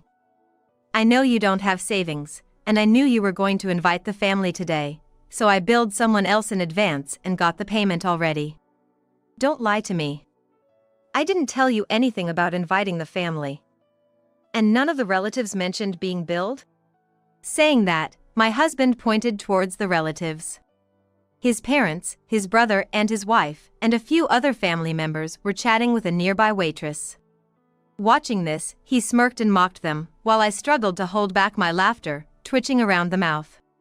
Today, I've been preparing for this day. I'll entertain them in the best way I can, as my husband wishes. While listening to him and smiling to myself, our in-laws came over. Hey, Rosalie, we're here to visit today. It's such a lovely place. Everyone's enjoying it. Both of them were gentle and always smiling warmly, a stark contrast to my husband. Dad, Mom, thanks for coming. Rosalie is pleased too. Today's on me, okay? Even though he planned to eat for free, he lied nonchalantly. Not just to his parents, but likely to his brother and other relatives as well. It's not the first or second time my husband has lied, but he's confident he'll never get caught. Because he's seen as the dutiful son by the relatives. Yeah, Rosalie's really been doing great. She took over the restaurant from her late parents and has been running it impressively. She struggled at first, but she managed to turn it around. She's my pride and joy. To deceive his parents, he purposely praised me. His pride and joy, right. He barely sees me as more than a maid. Hearing this boastful talk, the in-laws turned to me and nodded repeatedly. Since the beginning of our marriage, they've genuinely recognized my efforts. Their eyes were as kind as ever. Meanwhile, my husband changed his expression so only I could see. Keep your mouth shut, he seemed to say. Rosalie is working hard, and Kyle is doing well too. Things are smooth with Brown Trading, right? Your salary has been going up, hasn't it? Yeah, that's right. I'm respected at Brown Trading. So the boss has high hopes for me. I want to lead my team by actions and results, and I'm gonna keep up the good work. Yeah, that's our son all right. Spending $15,000 like that isn't something just anyone can do. At that moment, my husband's expression clouded slightly. Today, including my in-laws and brother-in-law's family, 15 relatives are dining with us. It's $1,000 per person, making it $15,000 total, but my husband is trying to get it all for free, so he was unaware of the amount. Realizing it was more expensive than he thought, he quickly composed himself to avoid his lie being exposed. I owe it to everyone here. It's the least I can do. I just got my bonus, so no worries at all. Leave it to me. Watching my husband puff up his chest, the in-laws chuckled softly. Glancing at the clock, it was 6 p.m., so I urged my husband and in-laws toward their reserved seats. The brother-in-law and the other relatives followed to their seats soon after. At the last moment, my husband turned back to me, showing a creepy grin. An hour later, I headed over to where my husband and the others were seated. They were in a banquet room, not concerned about the surroundings, having a great time with the relatives. Everyone, feel free to order more.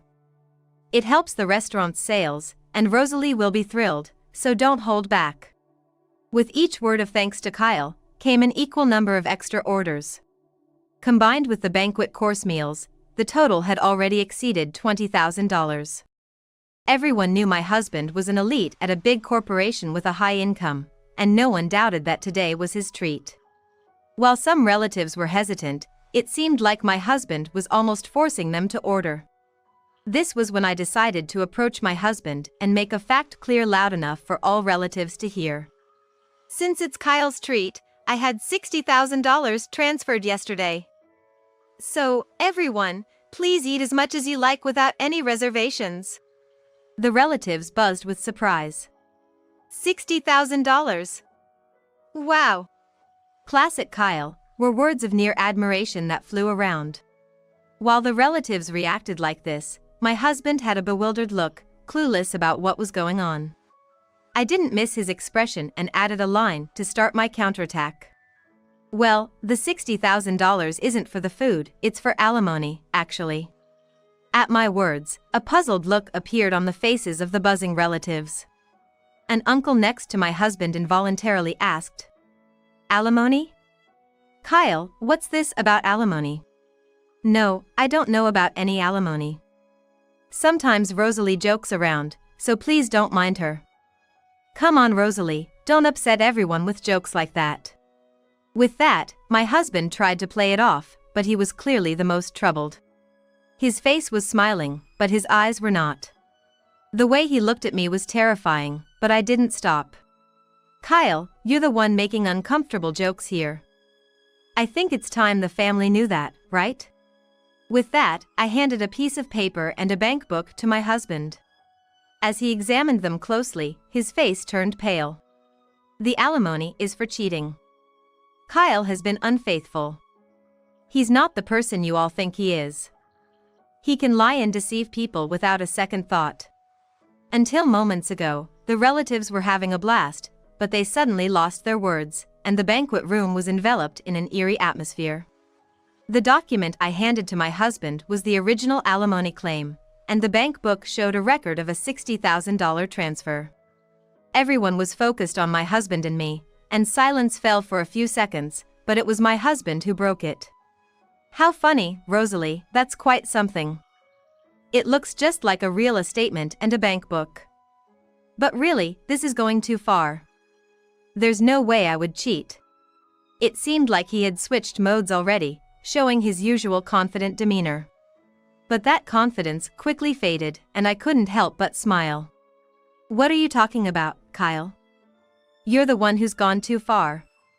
Not only cheating but trying to bully me into eating for free. Lying to all the relatives that it's your treat. Rosalie. That's too much of a joke. Correct yourself quickly. Everyone, don't take Rosalie's words to heart." Without needing to say, the relatives seemed unable to believe it outright, and no one spoke up. I didn't react to my husband's words either, just watching his actions closely. Gradually, my husband started to panic. That's when he tried to get his parents on his side. "Dad, Mom, tell her to stop these senseless jokes at a time like this." Yes. Everyone, calm down and listen to me. Rosalie isn't making any senseless jokes. She's just stating the facts. It's undeniable that Kyle has been unfaithful. And she's not threatening Rosalie. He's trying to get today's meal for free too. What are you two even saying? Are you taking what Rosalie said seriously? That's not funny at all. The only thing that's not funny is this situation. We've come here knowing everything, to confront you. Yes, I had already confessed everything to my in-laws. That my husband uses his outward kindness to play the dutiful son, while behind the scenes he's up to no good. Even while we were waiting for our reservation time, he tried to deceive his parents, but they already knew he was lying. Enough. I would never deceive everyone. You're ruining the good mood we had. Rosalie, what are you going to do about this? My disclosure, and even having the in-laws on my side, was completely unexpected for him. He visibly started to lose it. He stood up, looking like he might lunge at me any moment, glaring at me intensely. "Come on, brother, calm down. Let's sit down and talk this over calmly. Nicholas, you believe me, right?" Cutting through my husband's angry shouts and sharp gaze was his brother, my brother-in-law Nicholas. Nicholas, busy with his own job, was attending today with his wife Yasmin. I knew Nicholas and my husband had been close since before I started dating him, and he is as gentle and consistently smiling as the in-laws. However, Nicholas's next action would utterly defeat my husband. He pulled a thick envelope out of his bag and handed it to my husband, saying, "You believe me, right, brother? How can I believe you, when you've been cheating with my wife?" "Nicholas, what?" The thick envelope Nicholas had pulled out was a report on the infidelity investigation. It turns out my husband had been cheating with Nicholas's wife, Yasmin. Just before, my father-in-law had said, "We've come here knowing everything." And by we, he meant the brother-in-law's family too. And it turns out, I learned about my husband's infidelity thanks to Nicholas. Hesitantly, my husband checked the contents of the envelope, turning pale as a ghost. Inside were numerous photos of him cheating with Yasmin. Pictures of them dining at a fancy restaurant, looking into each other's eyes. There were photos of them being cozy in a car and others of them embracing and kissing in front of a hotel. There's no way he could just say they were just going out. It was indeed a decisive moment, a hellish scene. Is this a joke? Unbelievable. Kyle did this, were the whispers I heard. The relatives around us were in turmoil, and the banquet hall buzzed in a whole different way. For my husband, it couldn't have gotten any worse. He was completely flustered now. No. Wait. This investigation report is fake. The photos must be doctored. Because I haven't cheated. Yasmin, we didn't cheat, right? Right. The relatives' gazes turned icy, as my husband tried to enlist Yasmin's support in his last-ditch effort. Immediately after, Yasmin, now the center of attention, bowed deeply to the floor in full prostration. Everyone! I am terribly sorry. I have had an affair with Kyle. It goes without saying that my husband was the most shaken he had been all day. He hadn't anticipated Yasmin fully admitting to the affair. He had been insisting the alimony bill and the bank book were fake and, thinking only of himself and taking me for granted, couldn't have imagined this. Yasmin's earnest apology captivated not only my husband but also all the relatives. While her forehead remained on the floor, she slowly began to speak. It really was just a fling. Nicholas is a wonderful husband but, well, it lacked excitement, you might say. Just doing housework and waiting at home for Nicholas to return. I started to feel like my life would forever be the same and suddenly got bored. When I approached Kyle, he was happy to go along. Everyone listened in silence to Yasmin's voice mixed with regret and reflection, as she raised her head and revealed more truths. I tried to end it immediately knowing it was wrong. But Kyle got serious about it. He threatened to expose everything if I tried to break it off. I know it sounds like an excuse now, but I am truly sorry. My husband had threatened Yasmin to continue their relationship. The relatives could only stare in disbelief at such a lack of morals. Yasmin had initiated the affair. And though she was threatened, it's hard to completely sympathize with her, but she came here today to admit her mistakes and apologize, which is somewhat redeemable. However, my husband tried to escape by lying and making excuses. Unaware that he was just tightening the noose around his own neck, he really is a fool.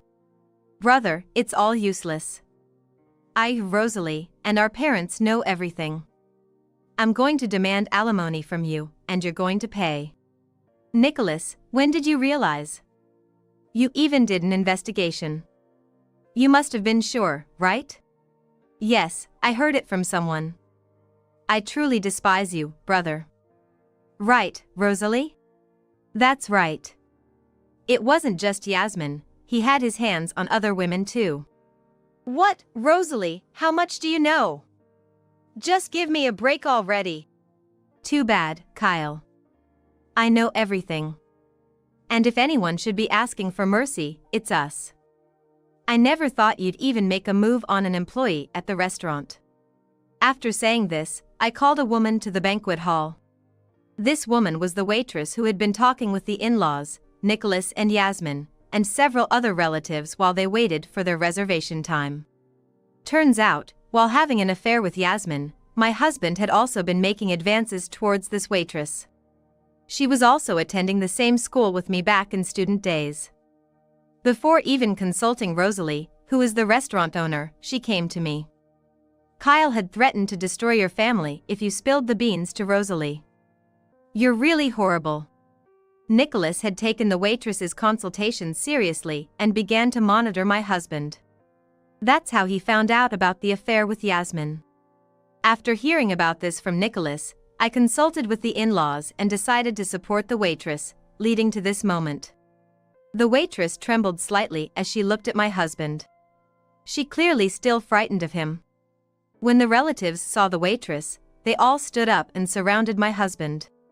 Everyone had a furious look, so my husband couldn't help but deny everything. I don't know her. I don't know this woman. Rosalie, Nicholas. You're making things up without any evidence. No evidence, huh? Kyle, do you really think we came unprepared? It's all on camera, your stupid actions. Right there on the restaurant's security footage. Unbelievably, my husband had been hitting on the waitress when I wasn't around. It looked like he had timed it when the waitress was alone. The camera even caught him touching her disgustingly and trying to take her outside against her will. It's ridiculous that he didn't notice the security camera. He must have been too engrossed in his affairs. I've said it before, but we know everything, brother. All you can do now is admit your guilt and apologize, just like Yasmin did. Kyle, let me ask you something. Why would you deceive Rosalie to carry on with your affairs? From what we can see, Rosalie has been nothing but supportive. She's been managing the restaurant that she inherited from her parents and taking care of home as well. What did she ever do to you? Under the cold stares, my husband flinched at his father-in-law's question. I thought there was no valid excuse for infidelity, but if I had been unconsciously pushing him into a corner, I wanted to reflect on myself too. Awaiting his response, what he said next was shocking. I married Rosalie because I felt sorry for her. Before our marriage, she was struggling to turn the restaurant around. With both parents gone, I was the only one she could rely on. I couldn't live without that feeling of superiority. And then what? Rosalie managed to turn it around. The restaurant became popular, and suddenly, I found it boring. That's why I thought of dumping her. My husband was smirking, as if he had nothing to lose. Despite already knowing his true nature, a deep disgust welled up from within. It seemed he viewed everyone but himself as mere tools. The cold stares from the relatives quickly turned to pity. A feeling of superiority felt good? Got bored and decided to dump her? Kyle, do you realize what you're saying? You're successful in your big company because Rosalie supported you. Don't you have any gratitude? No, you're wrong. I succeeded because of my own skills. Besides, isn't it normal for a wife to support her husband? Does a mother serve a father expecting gratitude? No, right? Rosalie served me because she loved me. It's presumptuous to expect gratitude for that. Enough, Kyle. I find you repulsive. We are cutting ties with you, but we will watch you until you take responsibility. Be prepared. Fine, cut ties or whatever. I have a stable job. I can live on my own. In fact, it's a relief. Right, Rosalie?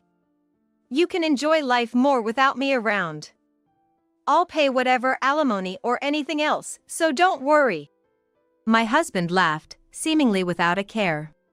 Looking at him, I thought again. He doesn't understand anything, knows nothing at all. Really? You can pay alimony? Aren't you about to be sued by your company, Kyle? A lawsuit for damages isn't cheap, you know? What?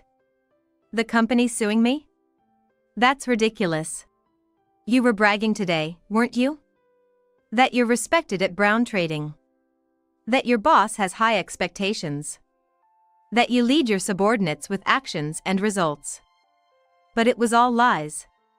In reality, you've been threatening your subordinates and embezzling company money. What? I would never do something like that. I rose through the ranks on my own merit. Don't talk nonsense when you know nothing. What you don't know, Kyle, is that all the subordinates you threatened have come forward. The company has been aware of the issue for a while. But, you don't have to believe me. I'm just stating facts. It'll be interesting to see how far you fall. I explained to him in a calm tone, trying to make him understand, and the color drained from his face. If he really had no idea, he could have laughed it off. But the truth is, he was misbehaving at work too, so denying it was impossible. Seeing the realization dawn on him, he quickly turned pleading. "Rosalie, you're right, I knew nothing. I only said those things because I wanted to leave. Please continue to support me. If we divorce now, I..." "Stop right there. Don't say anything more. The relatives are about to tear you apart, Kyle. It's too late for anything now, and it doesn't matter whether you knew or didn't know. No one will help you, and you'll get your wish to live alone. Oh, and by the way, make sure you pay for today's bill. It was your treat, wasn't it?" The moment I said this, Kyle collapsed to his knees. No one reached out to help him. Today, after threatening me and deceiving the relatives to get a free meal, he finds himself unable to get off scot-free.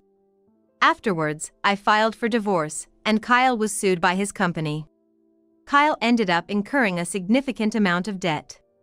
The reason Kyle had no savings, despite dealing with brown trading, was because he was footing the bill for entertainment expenses with the employees. However, this entertainment was merely a pretext. In reality, Kyle was just squandering money at nightclubs. Given that Kyle, who had a high-paying job, had no savings, it's clear he had been recklessly spending his money. This was entirely Kyle's own doing, so he should have dealt with it himself, but instead, he asked for help from his in-laws and Nicholas's family. Of course, no one was willing to help. Kyle had defiantly claimed he could live on his own and even laughed off being disowned, so it's no surprise. Yet, Kyle continued his futile attempts and kept sending messages to my smartphone incessantly. I was wrong. I shouldn't have cheated. I regret it, please help me. The messages clearly showed he was desperate, but it felt like just another act. Given his history of deceit and manipulation, it's hard to believe him. Still, I have not blocked Kyle's contact. I've left it unblocked so that I can receive his messages. I want to see what becomes of a person who has only thought of himself and demeaned others around him. It's uncertain what will happen to Kyle now that he has hit rock bottom.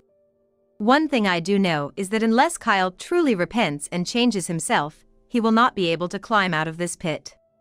That much I am sure of. Rosalie, I am truly sorry for what my brother has done. It's irreparable.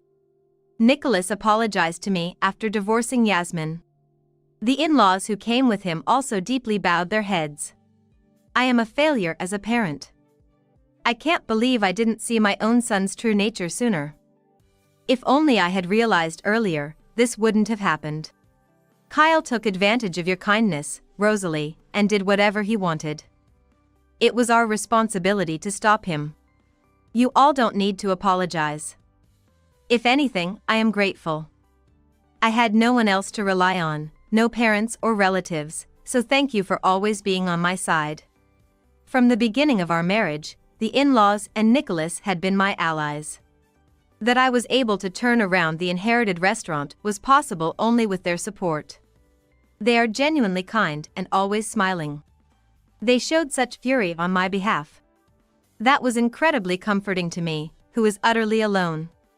I will never forget this warmth for as long as I live. I'm pregnant with Michael's child.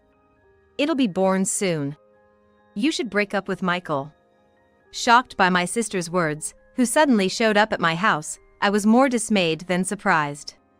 To think she would boast about having an affair with her sister's husband and being pregnant. It was unexpectedly shameless. It's because you never got pregnant that this happened. It's your own fault. You're a defective product because of your infertility. My sister and Michael looked down on me and laughed. Their closeness, as if flaunting it, filled me with disgust. The sisters are too different. I was so hurt that I couldn't even speak. Michael's gaze was surprisingly cold. I'm getting remarried, so let's divorce. If that's what you want, fine. I'll let you go. But is it really Michael's child? After all, my sister and Michael left the house, and I was left alone. But being alone allows me to think deeply. Actually, about that. Things are getting interesting. Just watch. I will make sure they get what they deserve for what they did to me. My name is Kimberly. I married Michael, the managing director and the CEO's son, when I was 30. My in-laws, who had been very kind to me since I was just an employee, introduced us, and that led to our marriage. My parents also blessed our marriage, and relations with people around us were good. Even after getting married, we worked at the same place, and at first, everything seemed to go well. I never imagined I would be pushed into such misery later. Michael, who was initially kind, changed drastically after our marriage. Hey Michael, if you're going to be late, at least let me know in advance. Huh? Why should I have to report my schedule to you? I'll do what I want. But I have to prepare dinner. Shut up. Don't order me around. You're the one doing all this on your own. He'd complain if dinner wasn't ready when he wanted it, though. Watching Michael storm out, I sighed. Right after we married, Michael began spending money recklessly. He dumped his work on his subordinates and frolicked around. Calling it business, he roamed the nightlife almost every morning. I thought he had settled down after becoming a professional, but his true colors showed. What do you mean? I was at the same university as him, and back then, he was famously extravagant. He was out every day and seemed to have multiple girlfriends at the same time. It was so bad that the CEO got angry. I heard he almost cut ties. After that, he seemed to calm down and get serious. I was too shocked to speak. I could clearly hear my voice trembling as I forced it out. I had no idea. A coworker next to me nodded repeatedly. When he joined the company, he was really serious. Everyone thought the CEO's scolding had woken him up. That's probably why he was made the managing director. That's what I thought. Kimberly, you're well regarded in the company. Maybe he let his guard down because you were introduced as his bride? He probably convinced himself that he could take over the company this way. Indeed, Michael's reputation was visibly deteriorating. There were even voices saying that Michael should be fired and the current executive director should be promoted to managing director. That bastard, he underestimated me again. He should know his place. Michael always complains about his boss when he's at home. As he is my immediate supervisor, I felt cornered. Why do you, my wife, have to work under him? Well, I'm in charge of accounting. He seemed displeased with my rebuttal as I spoke up, despite being scared by his yelling. Michael banged on the wall, making a loud noise. Shut up. Don't talk back. Get him fired. It's harassment or something. You work with him, you can figure something out. It's impossible, he's a decent person. Don't take his side, you're my wife. Michael only complains without making any effort. Moreover, he has never contributed money to our household since we got married. I manage all our finances with my salary. I'm managing somehow because I work full-time, but I'm anxious about the future. Hey, can you at least contribute some money to the house? For groceries or utility bills. Huh? Why should I give you my money? You work too, right? That's no way to speak. Aren't we a couple? At least help me with the living expenses. For the first time, I stood my ground against Michael's anger. I was the one paying for everything, groceries and utilities, and life was truly difficult. It's impossible for me to support a lifestyle meant for two on my own. Yet Michael didn't understand. He probably didn't even try to. To him, I'm just a trophy, something to have for the sake of taking over the company. What? Did you marry me for my money after all? That's not it at all. It's hard to maintain the lifestyle you want with just my salary. That's why I'm asking for cooperation. Shut up. This is why I hate poor people. It makes me sick. Don't show your face for a while. It's impossible to discuss anything. But I hesitate to consult my in-laws. They are good people, and discussing such matters would only worry them, and I don't want to cause any strain due to Michael. They are as important to me as my own parents. If my in-laws were to scold Michael, he would take it out on me. I didn't want that. The house we live in was built by my in-laws. They provided the money and left everything about the house to Michael and me.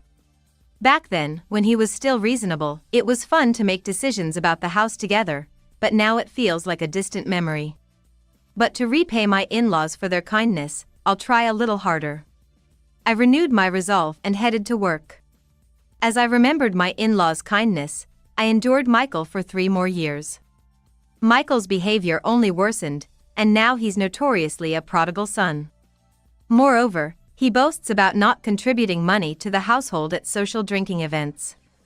Because of this, people say I am meek and can't control my husband, or they pity me as a poor woman stuck with a useless man. I feel confined even when shopping, feeling like someone might be talking about me. Even among the employees, there are those who look down on me for not being able to discipline Michael. Why do you let your husband do whatever he wants? If I had someone like that in the same house, I couldn't stand it. Are you afraid of getting divorced? Look, if you keep quiet, you might become the CEO's wife. If that playboy becomes CEO, then his wife is practically the CEO. That would be a takeover. She looks quiet, but she's scary. Complaining to Michael only results in him yelling, and if such a person becomes CEO, the employees will surely be lost, so they direct their complaints and anxieties towards me. Kimberly, you look pale. Are you okay? Yes, I'm fine. If you have any troubles, feel free to talk to me. Thank you very much. My in-laws also subtly care for me, but I still haven't been able to discuss Michael with them. Delaying the conversation because I thought I could still endure it has led to a feeling of guilt as if I'm hiding something. Unable to express my situation well, I became reticent, and it seems that a distance has formed between me and my in-laws. We treat each other as if handling a bruise, and it's heartbreaking. They are truly good people, but I'm the reason they look so troubled. Always playing the good girl. Do you really want to be the CEO's wife that badly, to marry such a husband? That prodigal son said you're a money grubber, and he might not be entirely wrong. After all, they even built a house for you. My workplace has become an uncomfortable place. Going to work has started to feel increasingly depressing. The only solace is that my direct supervisor, the executive director Tyler, treats me with a very professional attitude. Michael, who unilaterally dislikes him, is surprisingly businesslike even towards me, who feels marginalized. Being distanced from my in-laws and becoming a target of rumors, his detached attitude is a relief. Kimberly, please make a copy of this document. Sure. Trying to please both the executive and the managing director, playing everyone's favorite. Maybe she's thinking it'll be good no matter who becomes CEO. What an ambitious woman. I'm just doing what I need to do. I'm only working, no matter what they say. I'm not in the wrong. No matter how many times I tell myself that, my hands still shake. I heard that after a while, my in-laws told Michael, "We cannot let you take over the company in this state." Michael, red-faced and furious, relayed this to me. It's your fault. You never having kids is why they're saying this. I don't understand how it's come to this. After all, he comes home in the early morning every day. How could it be easy to have a child? Why would it come to that? Your parents just want you to work seriously. You're saying I'm not working? Don't joke. I'm far busier than you and contributing to the company. I earn a much better salary than you. You have no idea about my work. Once it gets to this point, Michael is beyond help. All I can do is wait for him to vent his anger like a tantrum-throwing child. As I shrug and wait for the storm to pass, Michael keeps yelling at me. It's your fault. You're not having kids. A son. Get fertility treatments or whatever, just hurry up and have an heir. That's so. Don't talk back. Michael threw a tantrum again, throwing things around, so I ducked to avoid getting hit. All right. I'll undergo fertility treatment. Will you help? Why should I have to do anything when it's your fault? You're the defective one. Don't mock me. It was scary to see Michael rage, but at the same time, I felt a sense of disgust and exhaustion. Why do I have to endure this treatment? My in-laws meant well by warning him, but it seems to have backfired. But it's unimaginable for a normal person to act this way. If I do as he says, his tantrum will subside for the moment. I gave up everything and complied with Michael's demands. A year into the fertility treatment, and the tests show that my body is normal and capable of pregnancy. When it was suggested that the issue might be with my husband, Michael adamantly refused to get tested. His mood worsens whenever he or things around him are struck, and neither I nor the doctors can speak firmly. Suspected of infertility, Michael told me to see another doctor, but the results were the same no matter the hospital, and Michael only grew more irritable. Could you come to the hospital just once? There might be something I'm not noticing alone. I had been putting up with his bad mood out of fear, but one day I plucked up the courage and asked humbly. Huh? I'm busy. I don't have time to deal with your mess. But without your cooperation, we can't do in vitro fertilization. It seems there's nothing wrong with my eggs. I'd like to move to the next step. I know it takes your time, but could you help just once? It seemed right to say it was for my infertility treatment rather than his tests. He was less likely to get upset. He frowned slightly, but watched me with a glare. You're paying for the treatment, right? Of course. It's my fault. I'll take full responsibility. All right. I guess I'll go then. I was appalled by his ever-arrogant attitude, but I managed to take Michael to the hospital. He brought up money at every turn, and it was hard to tell who really was the money grubber. However, seeing how eagerly I seemed to want Michael's child seemed to improve his mood significantly. He probably enjoys being pampered. No matter how old he gets, he remains childish and immature. Even at the hospital, he reluctantly followed the instructions, then stormed off home against the advice of me and the doctors. I ended up being the only one to listen to the doctor's explanation, feeling completely helpless. Given his behavior, I wasn't too surprised by what followed. Long time no see, Kimberly. Lisa! What are you doing here? One day, my sister Lisa suddenly visited our house. Seeing her proudly smiling with a big belly gave me a bad feeling. Lisa had always been the playful type, and until recently, she had been living carefree at our parents' house without working. However, she stopped visiting home after I married Michael. Our parents were initially worried, assuming she was probably living off some boyfriend again given her track record, but I hadn't expected her to be pregnant. It felt like she was due to give birth soon. I'm pregnant with Michael's child. It will be born soon. Please, divorce Michael for me. It must have been planned. Unusually, Michael was at home and he hugged Lisa's shoulder, sneering at me. Just like Lisa said. I don't need a woman who can't get pregnant forever. I've put up with you just to save face for the parents, but I can't stand it anymore. You're costing a fortune on treatments without getting pregnant? Michael is troubled by that. My sister laughed triumphantly, and Michael looked down on me. Their close and despicable appearance pushed my anger beyond its limits. Really, I've been troubled by you not getting pregnant forever. A defective product due to infertility. How dare they choose such vile words? They must be thinking of nothing but hurting me. They say they don't need a defective product like you anymore. I'm getting remarried, so let's divorce. I was at a loss for words.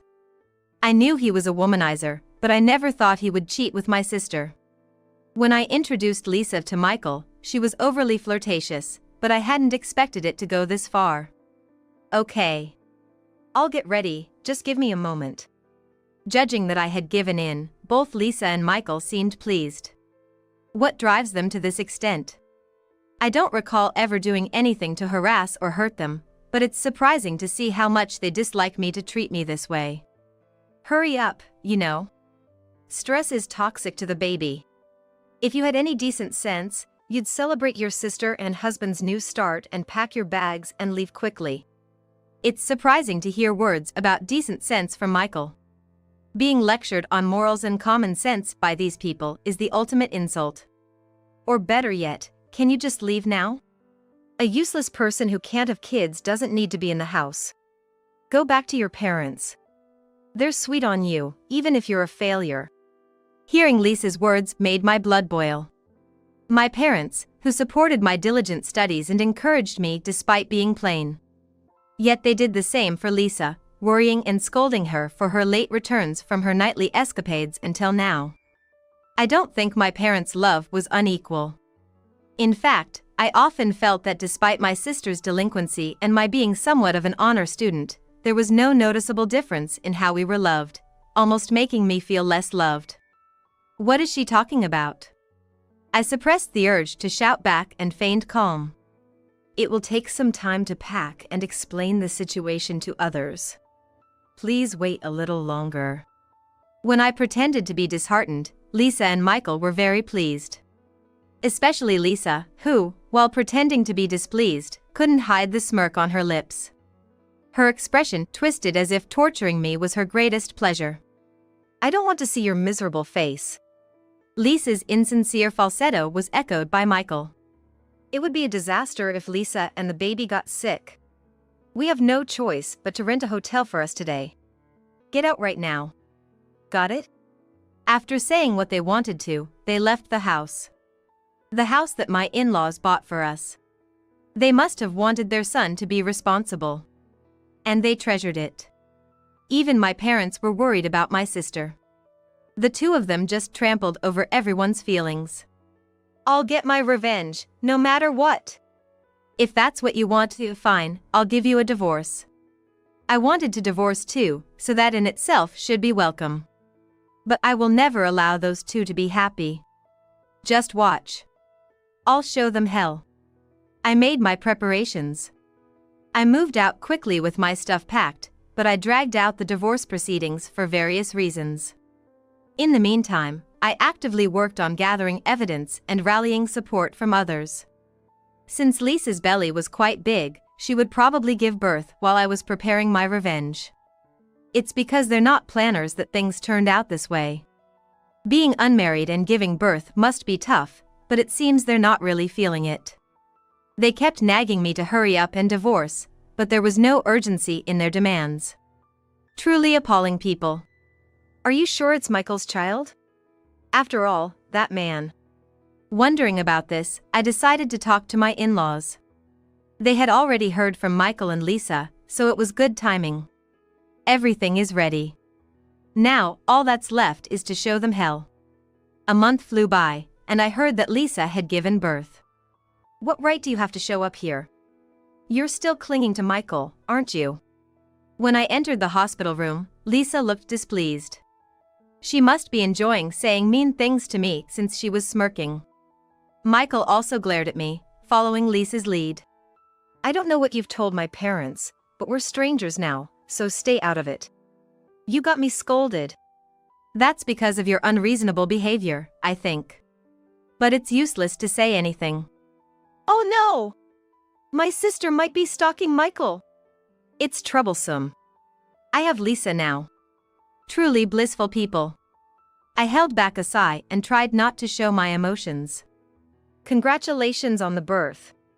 Lisa and Michael just looked down on me in response. They can only act like this for now. Excuse me. First of all, congratulations on your hard work giving birth. The in-laws entered the hospital room after that, followed by my parents. Sorry for intruding with such a large group. We have something to discuss. It's going to be a bit hectic from here on. Lisa and Michael, convinced of their victory, sneered at me. Dad, Mom. We finally have a grandchild. Isn't that great? Please hold the baby.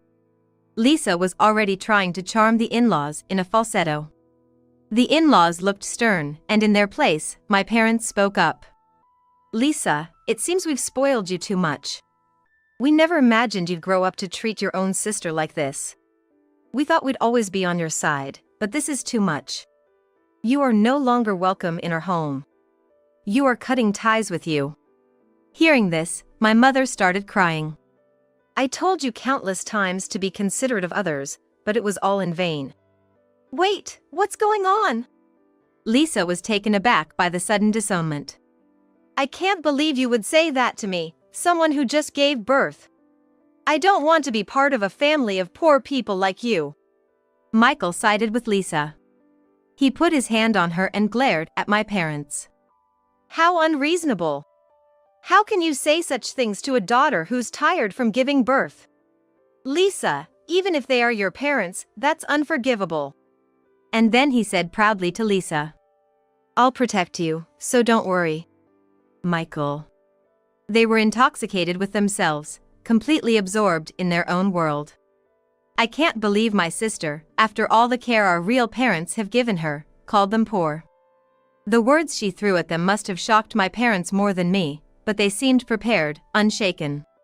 Perhaps, unknown to me, there had been conflicts or disputes between my sister and our parents, and they had written her off a long time ago. You're acting like it's none of your business, but you too. I'm not letting you inherit the company, and you're fired as of today. Don't ever show your face again. What? What do you mean? Michael raised his voice in response to my father-in-law's words. My sister turned pale and trembled. Now that the status she gained at the expense of disparaging her own parents was in jeopardy, it's understandable that she would react this way. It was hard for me not to laugh watching the two of them panic. There's no one else to hand over but me. We have a grandchild now. Doesn't that secure the family's future? What era are you living in? My in-laws were exasperated by Michael's argument. Michael looked pitiful, as if he was about to cling to my in-laws. My sister still didn't seem to fully grasp the situation, only glancing back and forth between my in-laws and Michael. I thought you were capable enough to run the company, but even making you managing director was a mistake. I'll leave the company to a reliable employee. What? That's ridiculous. Finally, Michael's temper exploded, and his shouting filled the room. However, both my father-in-law and mother-in-law seemed used to it and didn't even flinch. I've been talking about becoming CEO. You can't just allow that. That's something you decided on your own. We don't know anything about it. Until now, my mother-in-law, who had been quiet next to my father-in-law, confronted Michael with a resolved attitude. You've been talking about becoming CEO and borrowing money, but find a job and pay it back yourself. We can't take care of you anymore. What? Given Michael's history of partying, it's not surprising he has debts. As a managing director, he should have a decent income, but his extravagant and womanizing ways meant he could never cover his expenses. It seems he also bought cars and a condo without my in-laws' knowledge, and who knows how much debt he has racked up. Then my sister finally understood the situation and dropped her flattering demeanor, glaring at Michael. What's going on? This isn't what we agreed on. Why do you think I had this child? But Michael was too busy yelling at my in-laws to pay her any mind. You guys told me to prove the lineage if I have a grandchild. That's why we had the tests done. What was all that for? My sister's face was drained of color. The tests must have been bad news for her. What? I wasn't informed about this. Michael frowned at my sister's shrill voice as if he found her annoying. Just a moment ago, they looked like a happy couple. What are you fussing about? It's my child, so there's no problem. Shut up, I'm busy right now. Actually, about that. At that moment, a doctor my father had called, who was also a friend of my father-in-law and was cooperating with our revenge, walked into the hospital room with a troubled look. Lisa's child is not related to Michael by blood. What? The room fell silent for a moment. My sister gasped, and Michael broke out in a cold sweat. With the doctor's words, their faces turned ashen. This was my moment. I pulled out various photos I had hidden in my bag. What is this? What are those? Dozens of pictures showed her with different men, some depicting a man and woman entering a hotel. While the woman was consistently my sister, the men weren't just Michael. It seemed she had restrained from relationships since her pregnancy, preventing me from gathering evidence. However, my sister's ex-boyfriend, who had been dumped because she was pregnant, had hired a detective to investigate her infidelity. I had compensated him for the investigation results. Your ex-boyfriend, who you dumped because you got pregnant, hired a detective. If you want, I've also gathered testimonies from him and other men you dated. Michael looked at my sister with murderous eyes. He may look like a victim, but he needs to fall into this hell too. And remember when we went to the hospital for the fertility treatment? I have those test results too. What? Tests? I wasn't informed. Preliminary tests are required for in vitro fertilization. It's standard procedure. The doctor tried to stop Michael by explaining this. But he ignored the doctor's words and left on his own. His selfish behavior drove him into this corner, leading to this situation. It was all his own doing. Your sperm motility is very low. You are definitely suffering from male infertility. If you think it's a lie, take a good look at the test results. No, that's a lie. Michael's reaction was more amusing than I had imagined. His face turned pale, and with trembling hands, he snatched the test results I handed him.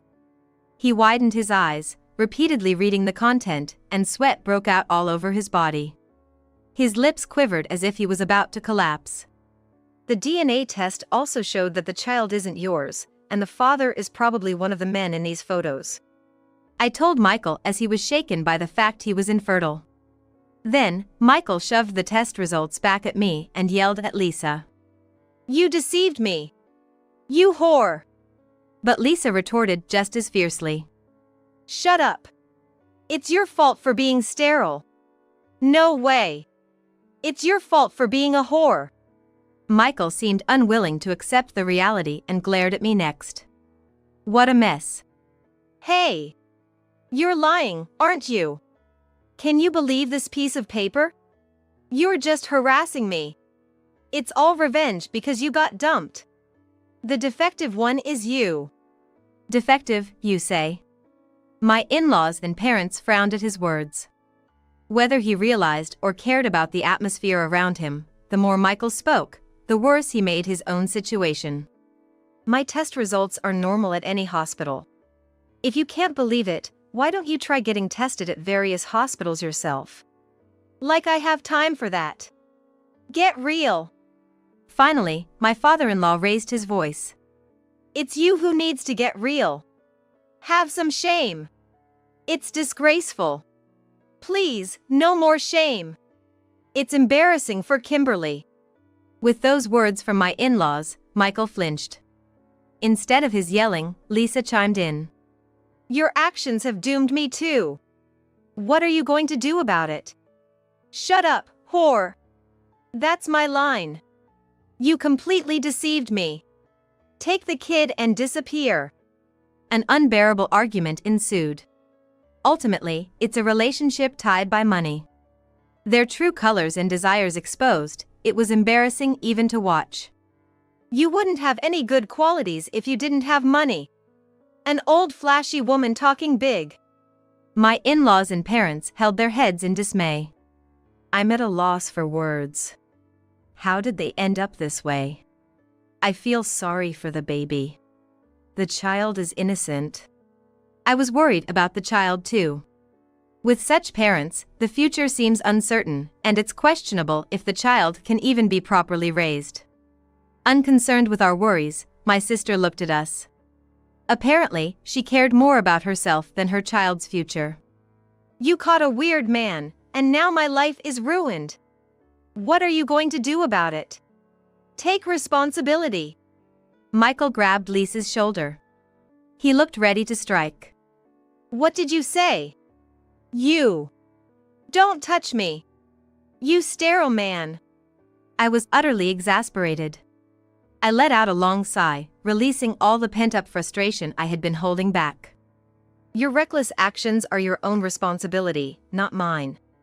In fact, I wish you would take responsibility for them. Huh? Don't joke with me. You always look down on me. I've always hated the way you look at me.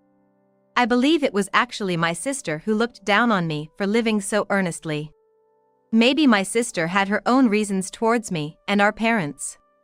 What a coincidence. I've also been despised by you continuously, and I've never liked your words or attitude. What kind of way is that to talk? You really are not a nice woman. That's why you're abandoned. That must be what they call a double standard. Their talk is completely nonsensical. Negotiation is a waste of time. To conclude, I've decided that you both will take responsibility. I confronted my sister and Michael with a copy of the demand for damages that I had a lawyer prepare. I'm filing for divorce against Michael. Talking it out with these two would be futile, so I resorted to drastic measures. You will definitely pay up. Considering the years and treatment I endured, it's a small amount, but the two of them exploded in anger. You money grubber! You want money that badly. I just want to show them hell. Money is just a means to that end. From their reactions, it seems this was the most effective.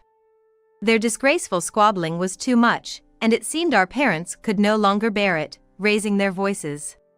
Considering what Kimberly has been through, this amount is too small. Be thankful that this is all it is. How can someone who cheated with her own sister's husband say anything now? You have no grace. Scolding from blood relatives has no effect on selfish people.